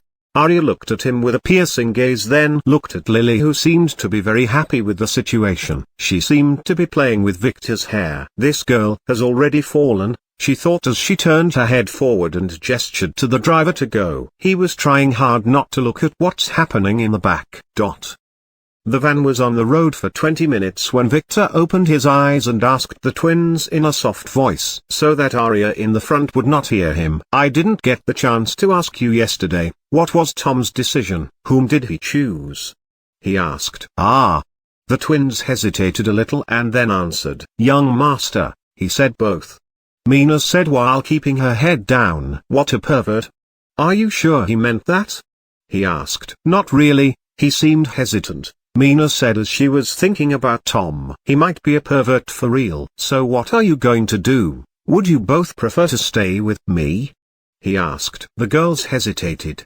They wanted one of them to escape servitude, but Tom's answer and attitude did not help at all. "Okay, I will find a chance to ask Tom subtly later. This way we can get a clear answer, and you won't have to embarrass yourself anymore," he said with a warm smile. The twins nodded their heads in approval. They were really embarrassed yesterday, and their young master is always very understanding. Arya in the front was acting as if she heard nothing of the conversation between Victor and the twins, but her ears were pointing backward for a while now, and she was amazed by her brother's ability to scam little girls. Although she didn't know the full story, she got the gist of it. She was not that young and naive. "I have to be careful," she thought. "This young brother of mine is pure evil." At this moment Victor's phone rang. It was Margaret. "Ah, hello Margaret, where are you now?" "Good, we would be there in about 10 minutes. "Yeah, see you later," he said and hang up. "They are waiting for us at the bus stop, so hurry up," he said to Arya, before returning to his blissful nap. Arya, who was at the front, nodded her head, then made sure to keep her attention on the road. Soon she saw 6 teens standing in front of a rural bus stop. "Are those the friends he talked about?" "Miss Arya, those are our friends right there." Mina's voice came from the back confirming Arya's thoughts. So she quickly asked the driver to park the van near them, and the other van also stopped. Arya went down and greeted everyone, and introduced herself. "Hello everyone, my name is Arya, I am Mr. Victor's secretary. Why don't you get into the back van and we shall get going?" she asked. "Ah, hello Miss Arya, my name is Tom." Tom immediately greeted her with a charming smile, making her blush a little. He had such an effect on women. Then he looked at the front van and saw the twins and Lily sitting there by themselves. So he waved his hands at them and said, "Hi, Miss Arya, why don't we go to the front van? We can fit inside." Tom said he wanted to sit next to that girl in the back. "It would be a little cramped though," said Arya. "Isn't there a large empty seat in the back?"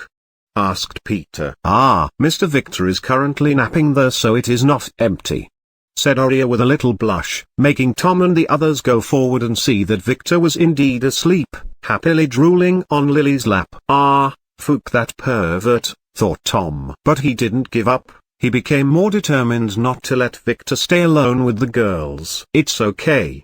The car would fit us and we could squeeze in," he insisted. Arya didn't know what to say, but the boy named George saved the situation. "I can sit with Sarah on the other van," he said, wanting to spend some time with her, as he has long wanted her to be his girlfriend. Arya looked at the girls searching for Sarah, and one of them with a blushed face nodded a little. "Fine then, get in, let's get going," she said, then returned to her seat. Margaret quickly ran and took the seat in front of the twins with Anna, leaving Peter and Tom to sit behind the driver. And the convoy began to go up the mountain.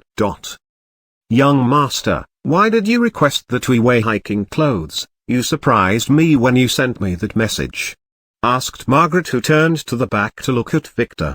"I didn't tell you before, but I heard rumors about the mountain being a magical place with some secrets, so I thought it would be such a waste to just visit the movie set. Maybe we can go explore a little and get to know each other more while we are there," he said, making the girls feel excited. "This young master is cool and courageous," they thought. "This entire mountain belongs to my family, you see," he continued. "My father brought it in the past. He thought it contained some treasure, but after searching for 2 months he found nothing, so he left it here to rot," he said, making the girls' eyes sparkle. "How rich do you need to be to buy a mountain then get bored with it?" The twins quickly got why he had them carry such packs. It seemed the young master had this idea from the start. He wanted to go treasure hunting. Tom glared at Victor in the back. "This pervert wants to take advantage of the girls in the mountains," he thought. "The mountain is very dangerous. I advise you not to do such things. Many hikers disappear there every year." "And father already said that there was nothing there," said Arya from the front. "Of course, I know, so going with me is optional, but not for you, big sister. You will come with me and the twins," he said, making her clench her jaw and ball her fist with anger. She knew that she had no choice. "Why do the girls have to go with you?" "They are free to make their own choice," Tom suddenly said, making Arya likes him more. While the twins flinch a little. "I made a bet with the twins yesterday, and I won, so they agreed to serve me the entire day," Victor said with an evil smile. He had agreed on this with the twins earlier. "What bet? Is it true?" asked Tom as he looked at the nervous twins who nodded their heads. "That's a secret," Victor said mysteriously. "If you are too scared to come with us, you are free to stay." He taunted him. "Who said I am scared? Of course, I would come. I won't let the girls suffer with you," he said as he swore not to leave the girls alone with such a man. As for the bet, he would ask the twins later, when they are alone. They would never hide anything from him. Arya looked at Tom and nodded her head. That's how a young man should be, not like her perverted brother. Chapter 47, Into the Woods. This chapter is updated by novels.pl. The van went up the mountain where green forest trees dotted both sides of the road. The environment around them got greener and richer the more they went up. This mountain had a special air around it as if it was from another world. Soon the convoy, which has been going up for half an hour, stopped in a forest clearing, where the movie was being shot. This was also where the road ended, about halfway through the mountain, and no car can go any further as the terrain gets very rough. There, staff and employees were busy going around, making things ready, and checking on various pieces of equipment. The shooting didn't start yet. The vans parked beside the other equipment trucks after a security guard checked their identity. Arya got out of the van first, followed by everyone, and lastly Victor, who stretched his stiff limbs as Lily helped him straighten his clothes and comb his disheveled hair. Hello Miss Arya, I am Mark Silverberg, the director of this movie, and this is John Sigmar, our star. There is no further need for introduction. A thin man with grey hair greeted Arya with a smile, then pointed to the muscular handsome man beside him. "Hello Mr. Silverberg, Mr. Sigmar, I came here today with the CEO of our company, Victor White," she said as she introduced Victor and then everyone else as Victor's friends. "Hello Mr. White, we are very pleased to meet you," they said to Victor. "I am happy to meet you too, why don't you show us around?" Victor said. The director greeted everyone, then gave them a tour through the set. The shooting would need another hour to start, so he was not busy, and he wanted to get closer to Victor. as he knew that this white family was super rich. Maybe he can convince him to produce the script he wrote. Victor, to the astonishment of everyone, did not act arrogantly but smiled and talked to the two men about the shooting like a real pro. That was until he ruined his image again. "Mr. Silverberg, where is Miss Myra? I wanted to have some private time with her," asked Victor as he looked around. Myra was the female star of this movie and was a new rising actor who had started acting just last year. The two low-budget movies she started in were both a huge success. But Victor didn't want her for her talent but her beauty and character. If he wanted to compare her to someone, that would be Lily. Lily had the calm and serene beauty of a spring fairy, but Myra was the opposite. She was as hot as a nuclear bomb. She was one of his girlfriends in the past, one of the faithful ones, and she was also a victim to one of his brother's schemes. "Unfortunately, Mr. White, Myra would not be here. Her scenes have already finished filming last week," Mark said. "Ah, too bad. Arya, find a suitable time for me to meet her," he told Arya, who shot him a look, then took a pen and scribed his command on her notebook. Why can't her brother be more content? He already has many pretty girls around him, she thought. "Mr. White, how about my new idea? Can you help us with it? We have already been rejected by many production companies due to the huge cost of the project, so we propose a partial investment," he asked. "How about I completely finance and produce that idea of yours? But I want the right to choose some of the actors." Victor interrupted Mark and said, "In his previous life, those two men were very successful later. They broke records with every movie they partnered in. So he decided to invest in them now." "Yes, of course, that would be perfect," said Mark with a big smile. "Good, then let's find time later to sit down and have a talk about cooperation," he said. "Arya, make an appointment for Mr. Silverberg next week," he told her, then returned to Mark. "Now you have some shooting to attend to, and I and my friends would like to take a look around and meet some of the actors, so I would not bother you anymore," Victor said to Mark and walked away. He lost interest in the shooting after knowing that Myra was not here. He attended many shootings in his past life, so he didn't care. After touring the set for a while and getting some autographs for the girls, Victor stood up and looked at everyone. "I am going to take a hike and try to explore a little of this mountain. You are free to follow me if you want," Victor said. "I will stay with Sarah here," said George, who was holding the blushing Sarah's hand. They seemed to have bonded together earlier and wanted some time alone. "Fine by me. Anyone else?" Victor asked. "Can I not go?" asked Arya. "No," he answered blandly, making her pout. Margaret looked at Anna and nodded, conveying her intent to go. This hike would create a good chance for her to get closer to Tom or Victor, who was surrounded by many girls now. She does not mind sharing though, as long as she gets a place near a rich young master, and some allowance maybe. As for Anna, she didn't want to be left alone with the lovebirds and reluctantly decided to go, as she could tell that Tom and Peter would definitely follow the twins who were serving that young master. Was it really just a bet? What did they bet on? She wondered. Tom and Peter went forward to the girls and offered to carry their backpacks for them, but they were coldly denied. The girls knew that the young master entrusted them with these things, and they didn't dare let anyone else carry them. Tom looked at Lily, who was carrying a large backpack, with a pickaxe at its side, then went to her and flashed his most dazzling smile. "Miss, can I help you carry that bag?"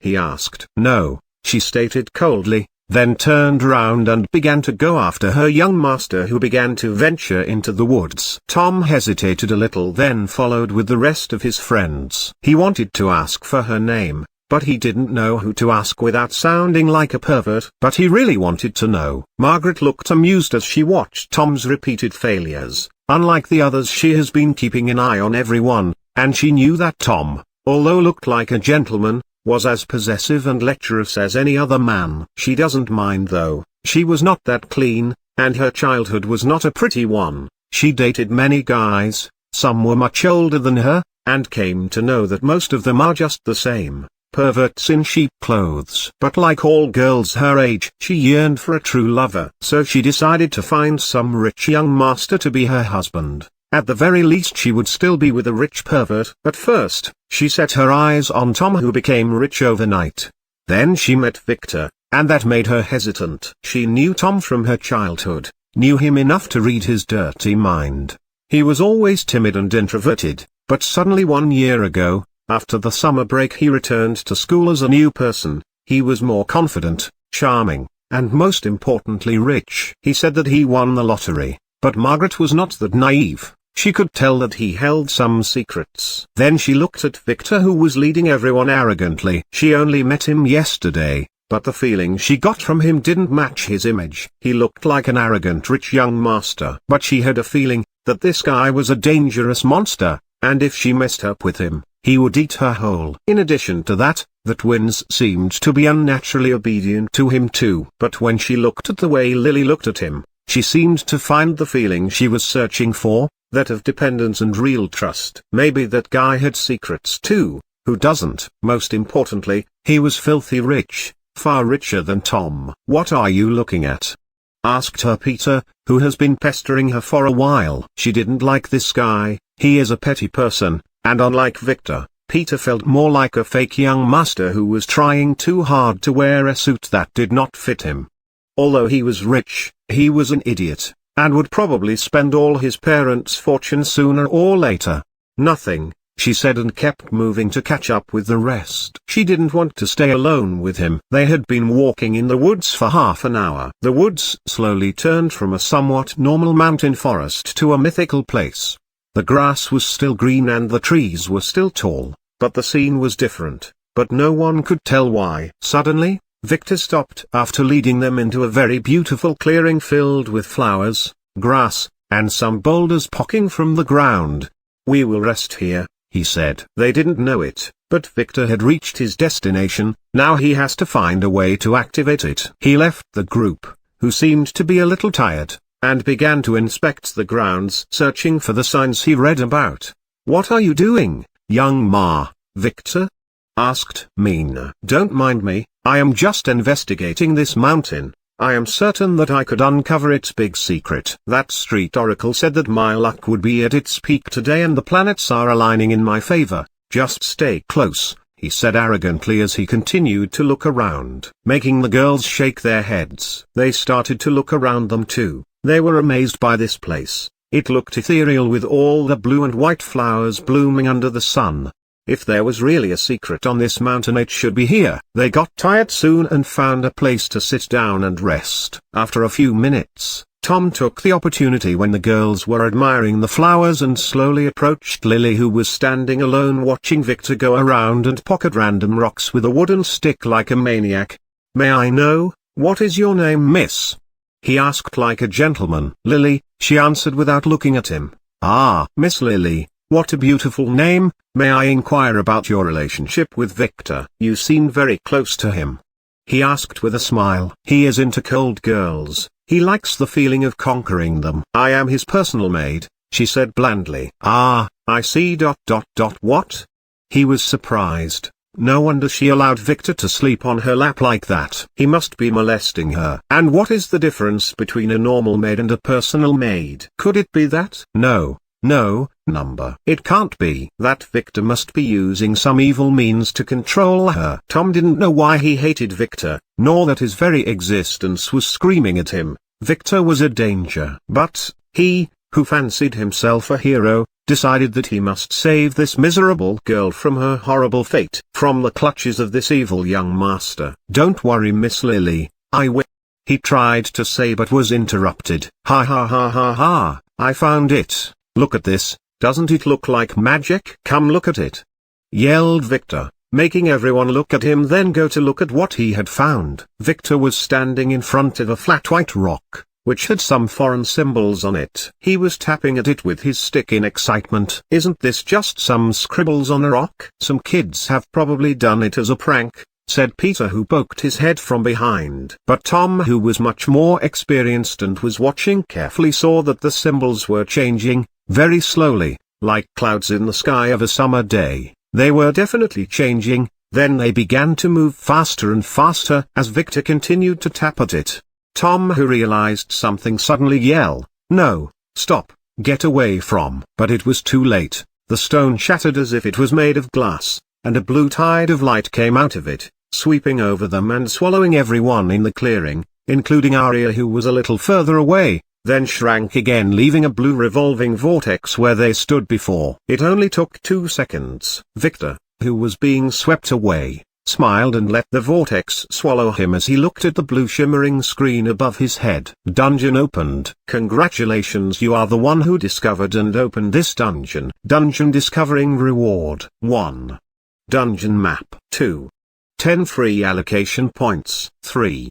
E-rank skill book, Spear Arts, for their rewards on clearing. Good luck. Chapter 48. Dungeon. This chapter is updated by novels.pl. Scholars wondered for years on the subject of dungeons. There is no definitive answer, but there was a prevalent theory. The dungeons are pockets of other worlds. They seemed to invade ours by chance. If the world deemed them dangerous, it would confine them with a barrier. However, sooner or later the barrier's energy would deplete and a gate would open, allowing people in at first. And if it was left untreated, the barrier would disappear and what's inside would leave it to wreak havoc into the world. A dungeon was both a blessing and a curse. It contained dangerous monsters and precious metals and herbs. Once a dungeon was cleared of all the things the world deemed dangerous, it would collapse and merge with the world, revealing its treasures to the outside world to be mined. So the world's hidden powers would usually fight over them. But before it is cleared, people can come in but not out. That is not usually a problem, as once a dungeon was opened, only full player can get in, and whoever controls it would send a ready team of players. But sometimes if the dungeon opened where people were already standing, it would swallow them regardless of their status. Those people would then be granted a player status. It was called Dungeon Awakening. Many powers tried to send their youths who were not fully awakened to search for such dungeons so they may get a chance to advance. But finding a dungeon before it opens is easier said than done. It was much later, after the reckoning, when dungeons began to appear every other day, that a method was created to forecast dungeons opening. And even then it was more of an art than a concrete science. At this time dungeons are rare, maybe one every month. The strong families and alliances started to fight for access rights long ago, but one day they stopped and formed the dungeon agreement after they lost all their forces in an S-rank dungeon. You can't know the dungeon's rank until you go inside. If it was dangerous, you could only tell when a dungeon has already swallowed legions of players without being cleared. The agreement was drafted officially to let unaffiliated players and all the powers have an equal chance to clear the dungeon and take whatever spoils they gained inside. But the truth was they needed cannon fodders to explore and act as shields. Once the dungeon closes, the precious land left behind is for whoever has enough power to own it and control it. And once it was owned, the others have to respect that. Victor knew that there was a dungeon here. This entire mountain was affected by its otherworldly energy, and just now he has forced it to open by just tapping on the rock hard with a stick. It was like a pimple that was about to burst, and he gave it the last nudge. Back then, it happened after a month of Victor arriving at Vane City. The dungeon burst open and was discovered by the filming crew, which altered the family. Thankfully this dungeon was already owned by them, so no other powers tried to take it from them. After sending a full team, the dungeon was quickly cleared. As it was a low-level dungeon, Victor only heard about it from his father. After the clearing, it seemed to have been opened by a wandering hiker. The players' team found him inside, hiding inside a cave. And when he came out, they offered him to join the family, but he refused. It was Victor's task back then to convince him, but he failed and could do nothing. The agreement states that players who awaken in the dungeons are free to choose their own destiny, and as long as they abide by the rules, no one can harm them. That hiker died later though when he revealed the secret of being a player to the press, so the same agreement that protected him killed him. And the media report was quickly changed to make the hiker a crazy man who committed suicide. The majority of players didn't want their existence to be exposed to the public. Now let's see, what do we have here, thought Victor as he looked at the walls surrounding him. It was a damp grey rock cave, illuminated by a faint green light coming from algae that seemed to grow out of the cracks in the rocks. A typical wild dungeon. He was alone. Everyone was separated, but Victor was not afraid as he had already given the girls enough supplies in the bag. As for the others, they can only count on their luck, but they would probably survive like that hiker. This was just an F-rank dungeon after all.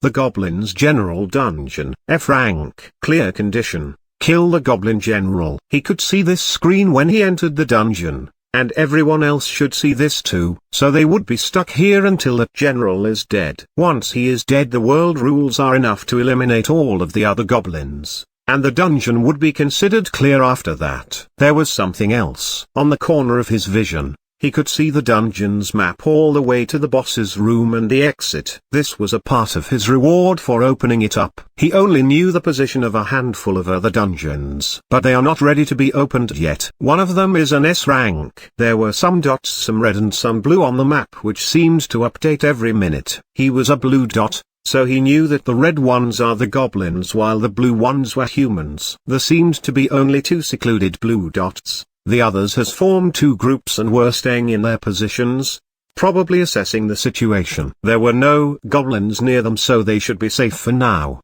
He brought the twins and Arya here on purpose, wanting to make them players. Especially Arya, he did this to save her life. When the family investigates Jacob, they would probably discover that she aided him, but that is not the problem, because Arya had another secret, one that caused the family to kill her when they discovered it back then. This time, however, she would be a player, and killing a player in the family would require the patriarch's approval. That would grant him enough time to save her. Wait a minute.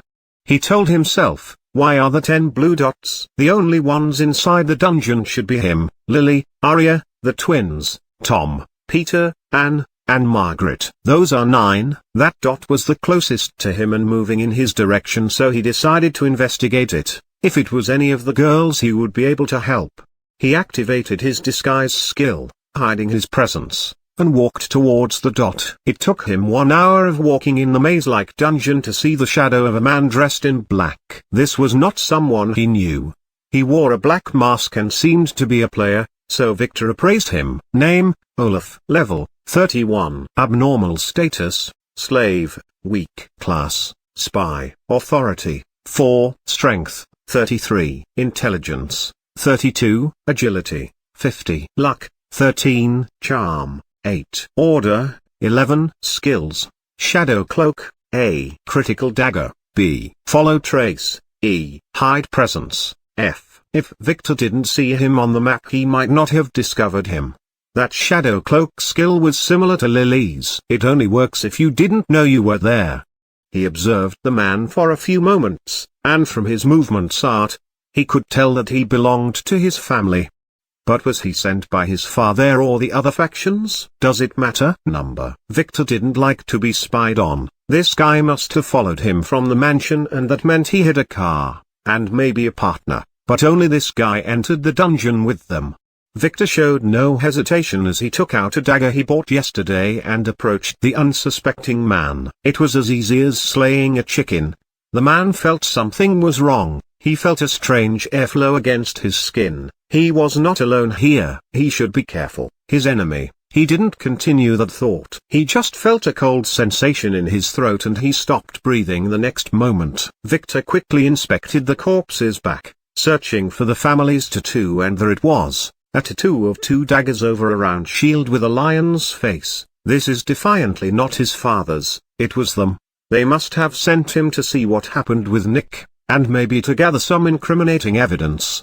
He searched the man's body and retrieved the recording device. It was an advanced one with many features. Victor didn't try to open it as he knew he didn't have the tools required here. He just used all his strength to crush it, including the memory chip. He stood there watching as the body dissolved by the dungeon's power, leaving only the clothes. So he quickly used his dagger to create some battle damage on them, then left the area with his disguise on. An hour later he reached a stone hall where he noticed 3 red dots were walking nearby. Victor, who was hidden, could easily see their green skin, hooked noses, and large red eyes.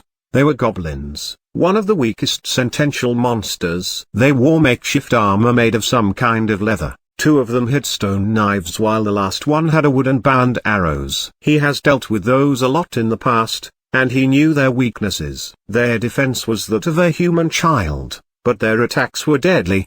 So he approached the one walking behind and plucked his dagger into his heart. He left it there and backed away. As the 2 others began to look around, they thought it was a thrown dagger, So they split up to hide behind big boulders and began to look deep into the cave, so they didn't notice when Victor leisurely smacked them with a large stone on their heads.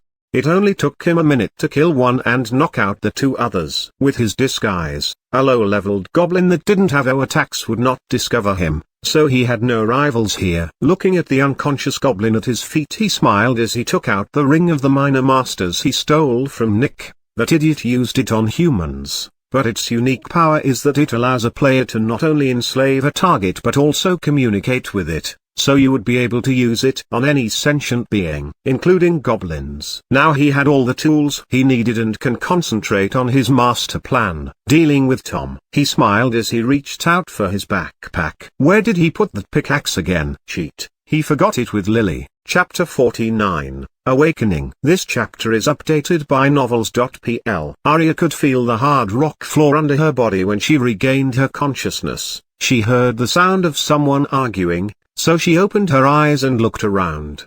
Where am I? What happened? It looked like she was in some kind of a cave. Tom was standing there arguing with Lily, who gave him a stubborn look as she crossed her hands and faced him. Miss Lily, I didn't expect you to be a player too. I know you want to rush to find that guy Victor, and I appreciate your commitment. But this place is a maze and the best way to save everyone is to clear the dungeon. We have to start searching for the boss's room. If Victor is smart, he would be trying to do the same thing, so we will meet him sooner or later. You don't need to go around searching blindly and alone in a dungeon. That is both pointless and dangerous, he said to Lily, who seemed a little convinced. I have to ask you about this though, he said seriously to Lily. Do you or Victor belong to an overseer power? He asked. Lily did not answer, and he took it as a sign of approval, so he frowned a little. It seems his hunch was on the spot, that Victor, although seemed arrogant, he gave Tom a dangerous feeling. And what kind of a young master has a player made? He must be one of them. And most likely a player too. Then answer me this, do you belong to the von Astrom family? He asked with an obvious fury in his eyes, making Lily, who didn't want to speak with him, hesitate a little. He had the same look of hate she had when she wanted to kill Guy, so she chose to compromise and answer him. No, we have no relationship with them, but I can't tell you which power we belong to without the young master's permission, she said, then sat down and began to inspect the contents of her backpack. Arya, who was eavesdropping, felt that their conversation was over, so she slowly sat down and began to inspect the environment around her. But before she could do that, someone groaned beside her. It was Peter, who had just regained consciousness. Where are we? What the hell was that, and where is everyone? He asked as he sat down and began to look around. Was it a cave-in? Did we fall? He asked as he checked his phone to find it without a signal. Tom looked at Peter and Arya, who were panicking a little. He cleared his throat and began to speak. No need to panic. We are in a dungeon, one similar to that in video games. Look over your heads to the left, Tom asked, making Arya frown, as this was not the right time to tell a joke. But when she looked up, she quickly gasped in astonishment. There was a blue shimmering screen in her field of vision. It just came into focus when she looked at it. What is this? A log of some sort? She thought. Warning, you have entered a dungeon. Initializing dungeon awakening procedure. Welcome player. Analyzing input data finished. You have successfully awakened as a player. Your attributes have been automatically assigned by the system. Name, Arya White. Level, 0. Class, Merchant. Authority, 2. Strength, 15. Intelligence, 23. Agility, 13. Luck, 14. Charm, 30. Order, 10. Skills, System Store Access, Level 0. Player Market Access, Level 0. Basic Shield, E. Setup complete. What the fuck is that? Said Peter as he looked up with wide eyes. Is this for real? What does this mean? Arya asked Tom and Lily. She didn't believe her eyes. Tom hesitated a little, then began to explain the existence of players to the astonished Arya and Peter. You have now awakened as players. Think of it as a video game, but it is real. Now you will have superpowers and will be able to level up by killing monsters and doing missions. The status screen is where you are assigned a class and attributes. Since you were awakened by a dungeon, you did not get to choose your class. The system automatically assigned you one. Try it yourself. interact with your status screen. You can see all kinds of explanations on every attribute you look at. You can also try your skills, he said, making Peter ponder a little and start to explore his status screen. Arya needed a few seconds to absorb all this information. Dungeons, players, awakening. That last word, she heard it before. Wasn't it the one used by the family to describe the ceremony? Could it be? She thought of her brother as she decided to inquire about this matter from him later. She quickly looked at her status screen and started to interact with it. Indeed, Tom was saying the truth. How can this be? This is not scientific, she thought. Ha ha ha, that is truly amazing. Is this for real? Said Peter as he pinched himself. It hurts. Now I am a superhero and I would get a lot of chicks to like me, he said laughing, making Lily and Arya look at him with disgust. Tom ignored him and continued talking. I have been a player since last winter, and it seems that Miss Lily is a player too, he said, making Peter and Arya look at her. Lily didn't answer, just nodded her head, then turned her head to look into the darkness of a nearby passage as if she was searching for someone. Tom didn't care as he knew that Lily was looking for that guy Victor, and he hoped that Victor would perish here. He looked at Peter and Arya as he continued his explanation. As I told you, this world has many people who awaken the power to be players just like video games. And it has dungeons and monsters too. And we are in such a dungeon. Luckily this one is a low-ranking dungeon as it seems to be a goblin's cave. We would be able to clear it ourselves with some effort. I have been in 2 raids before, Tom said proudly. Why no one talks about these things? Shouldn't players be famous? Peter asked. Well, this world has certain powers. They call themselves the Overseers. They are composed of 5 families, 3 sects and 1 organization. They have more power than most countries and forbade anyone from disclosing information about the existence of the system and players, Tom answered as he clenched his finger. He seemed to hold some grudge. I have to warn you though, never reveal anything. People died for this before, he added, making Arya and Peter cool down a little. Now I need to know your classes and authority, he said. I am an archer, and I have 2 authority. Is that good? Asked Peter. Yes, a fighting class is always good. We will have to find you a bow and some arrows. Most players get 2 authority when they awaken, so that is normal, Tom said. Then he turned to Arya. And you? Miss Arya. Don't tell him. A player shouldn't reveal his class and attributes without a good reason. Your skills are your secret weapon. Suddenly Lily warned Arya before she could answer, making Tom look at her with an inspecting gaze. She was smarter than what he expected. But that did not matter. He turned to face Arya, and convince her. Don't get me wrong, Miss Arya, I just wanted to know about your class so that I can find a suitable role in the fight for you. We might need your help as our only way out of here is by defeating that goblin general, he said with a charming smile. Arya didn't know what to do, but after seeing Tom's smile she chose to tell him. She didn't have a powerful class anyway. She thought. I have a merchant class, she said, making Lily frown a little. If Victor was here he would nod his head as if he expected this result. Even a business genius like Arya would fall for Tom's smile. That is how strange the effect of science is on normal people. It was as if they become NPCs in front of them. So unlike Lily, whose fate was already tied firmly to Victor's, Arya didn't feel anything abnormal when she told him. That is good, Tom nodded. While you would not be very helpful in the fight, you can use your skills to buy remedies and health potions for us, he said before turning to Lily. Miss Lily, I really need to know your class to incorporate it into my plan. This is very crucial for our success, he said in a serious tone. When he came to, he found that Lily was awake too, unlike the other 2 who were still unconscious.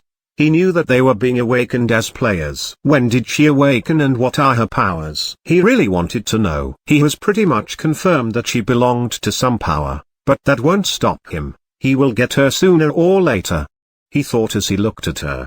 This is very important. He pressured her. Tell me yours first, Lily asked, surprising him. She was not that easy to manipulate. I am a warrior, he said, hiding his true class like every smart player. You never know when your best friend would betray you for some treasure, especially in a dungeon, where there is no one watching.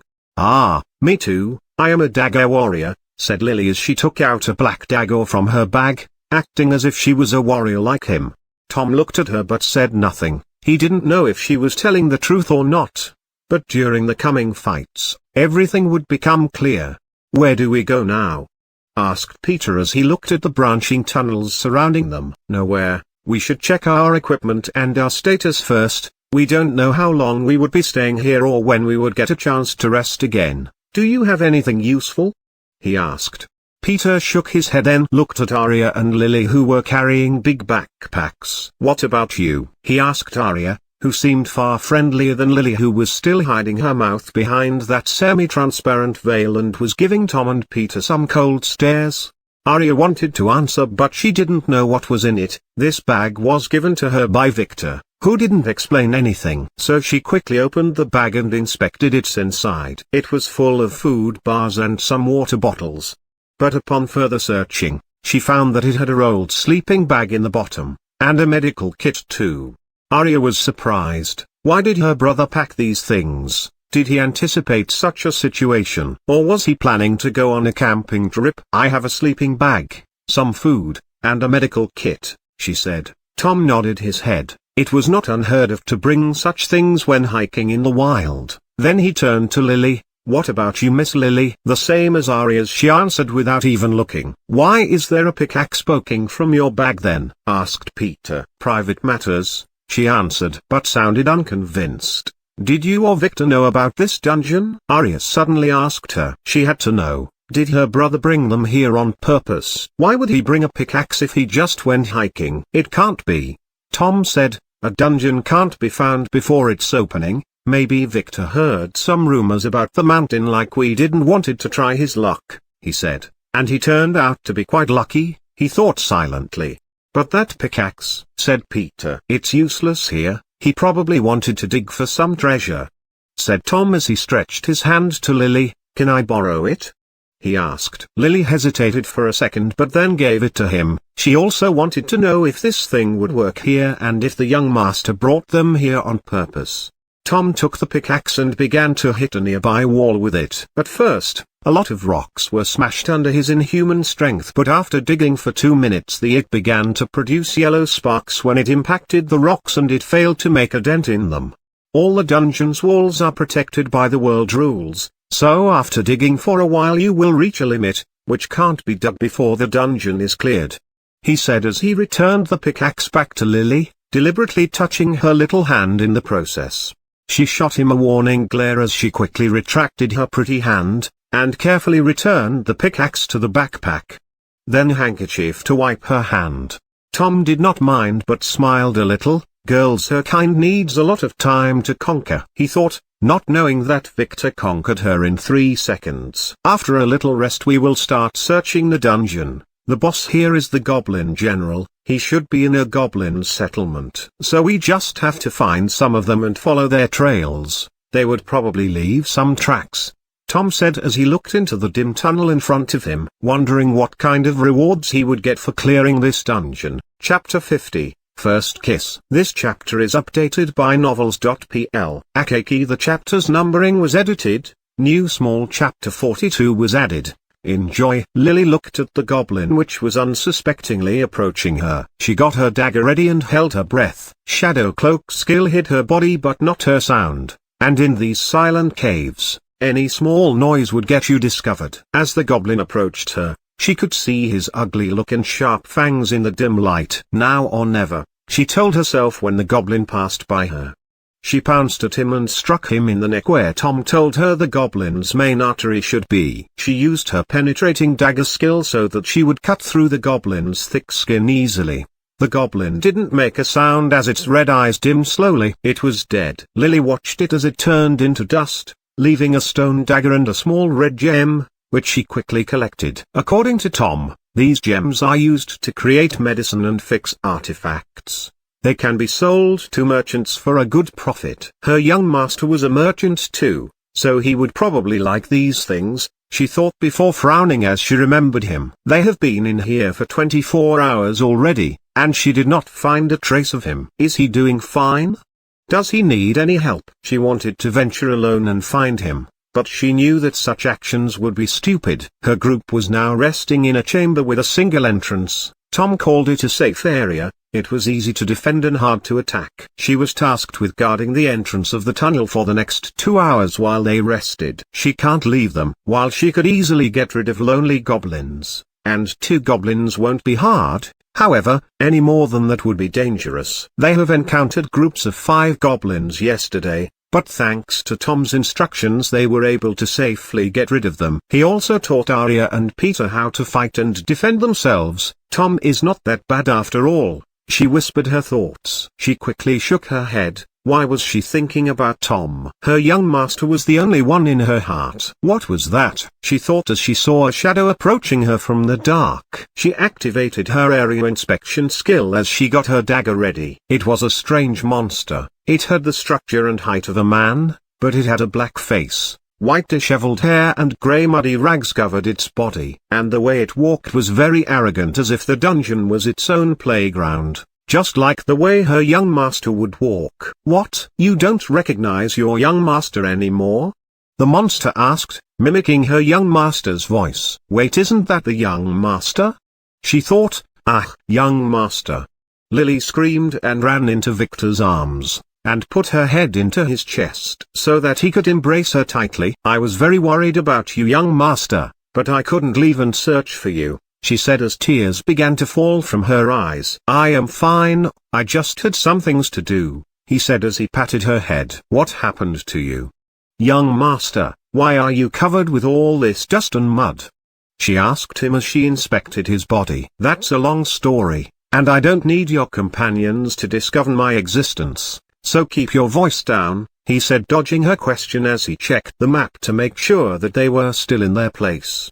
Ah, sorry, she whispered. Tell me about everything that happened the moment you entered the dungeon, he said. Lily began to tell him about how she stayed with the others, how they awakened, about her conversation with Tom, and how they began to hunt for goblins as they searched the dungeon, making Victor frown when he heard that Arya was a merchant. But then he smiled. He can incorporate this into his plan. Thankfully he didn't intend to use a normal poison on Tom, as those can be healed quickly with a healing pill. What he is planning to use was considered medicine by the system, so system skills and medicines would not heal it. In his past life, it was used by one of the imperial concubines on the emperor. He heard that story from a close friend who worked at the palace and was responsible for the investigation. He thought silently about random things as he continued to listen to Lily speak about Tom's achievements. Tom taught us many things. He said he was in 2 raids before she finished her tale, gaining herself a heavy slap on the butt. Ah, young master, why? She asked. Did you notice that for the last 15 minutes you have been doing nothing but praising that Tom? Weren't you just mumbling about him when you met me? He asked with a smile, making Lily shiver a little, then lower her head in shame. He has been watching her when she killed that goblin. He wanted to make sure that she was alone. I am sorry, young master, I don't know why, I just have this strange feeling about him. But I only have the young master in my heart, she said as a few tears dropped from her eyes. Victor knew exactly what was she feeling. It was Tom's fate beginning to affect her. She wants to like that Tom, but her connection with Victor was still stronger and was helping her resist. Don't worry, she heard her young master say as he pinched her chin and removed her veil on her mouth before kissing her red lips softly. Lily froze in her place. She didn't expect that and didn't know what to do, but before she could savor the feeling of his lips, they left hers. She wanted more. Lily looked at her with a smirk and made Lily quickly hide her blushed face with her hand. It was as red as a tomato. This was her first kiss. This is not the right place nor the right time, he said as he patted her little head. I already activated my disguise skill, so they would not feel my existence. But we can't take much time, he continued. He needed to do this to break Tom's spell on her, and it seemed to have worked as he could feel the fate thread between him and her becoming more relaxed. Now, quickly, I need a change of clothes. Do you have that backpack? He asked, waking her up from her trance. Lily quickly reached to a nearby crevice and took the backpack out. She didn't leave it with her companions as she didn't want them touching her young master's things, so she kept it near her when she was not carrying it. Victor took it from her, then grabbed some clothes from it to change into while Lily guarded him. The dungeon was a dangerous place. "It's okay, there are no enemies, so you can relax," he said with an evil smile. 9 goblins were waiting in the shadows. Those were his newly acquired slaves. "Young master, do you need that pickaxe?"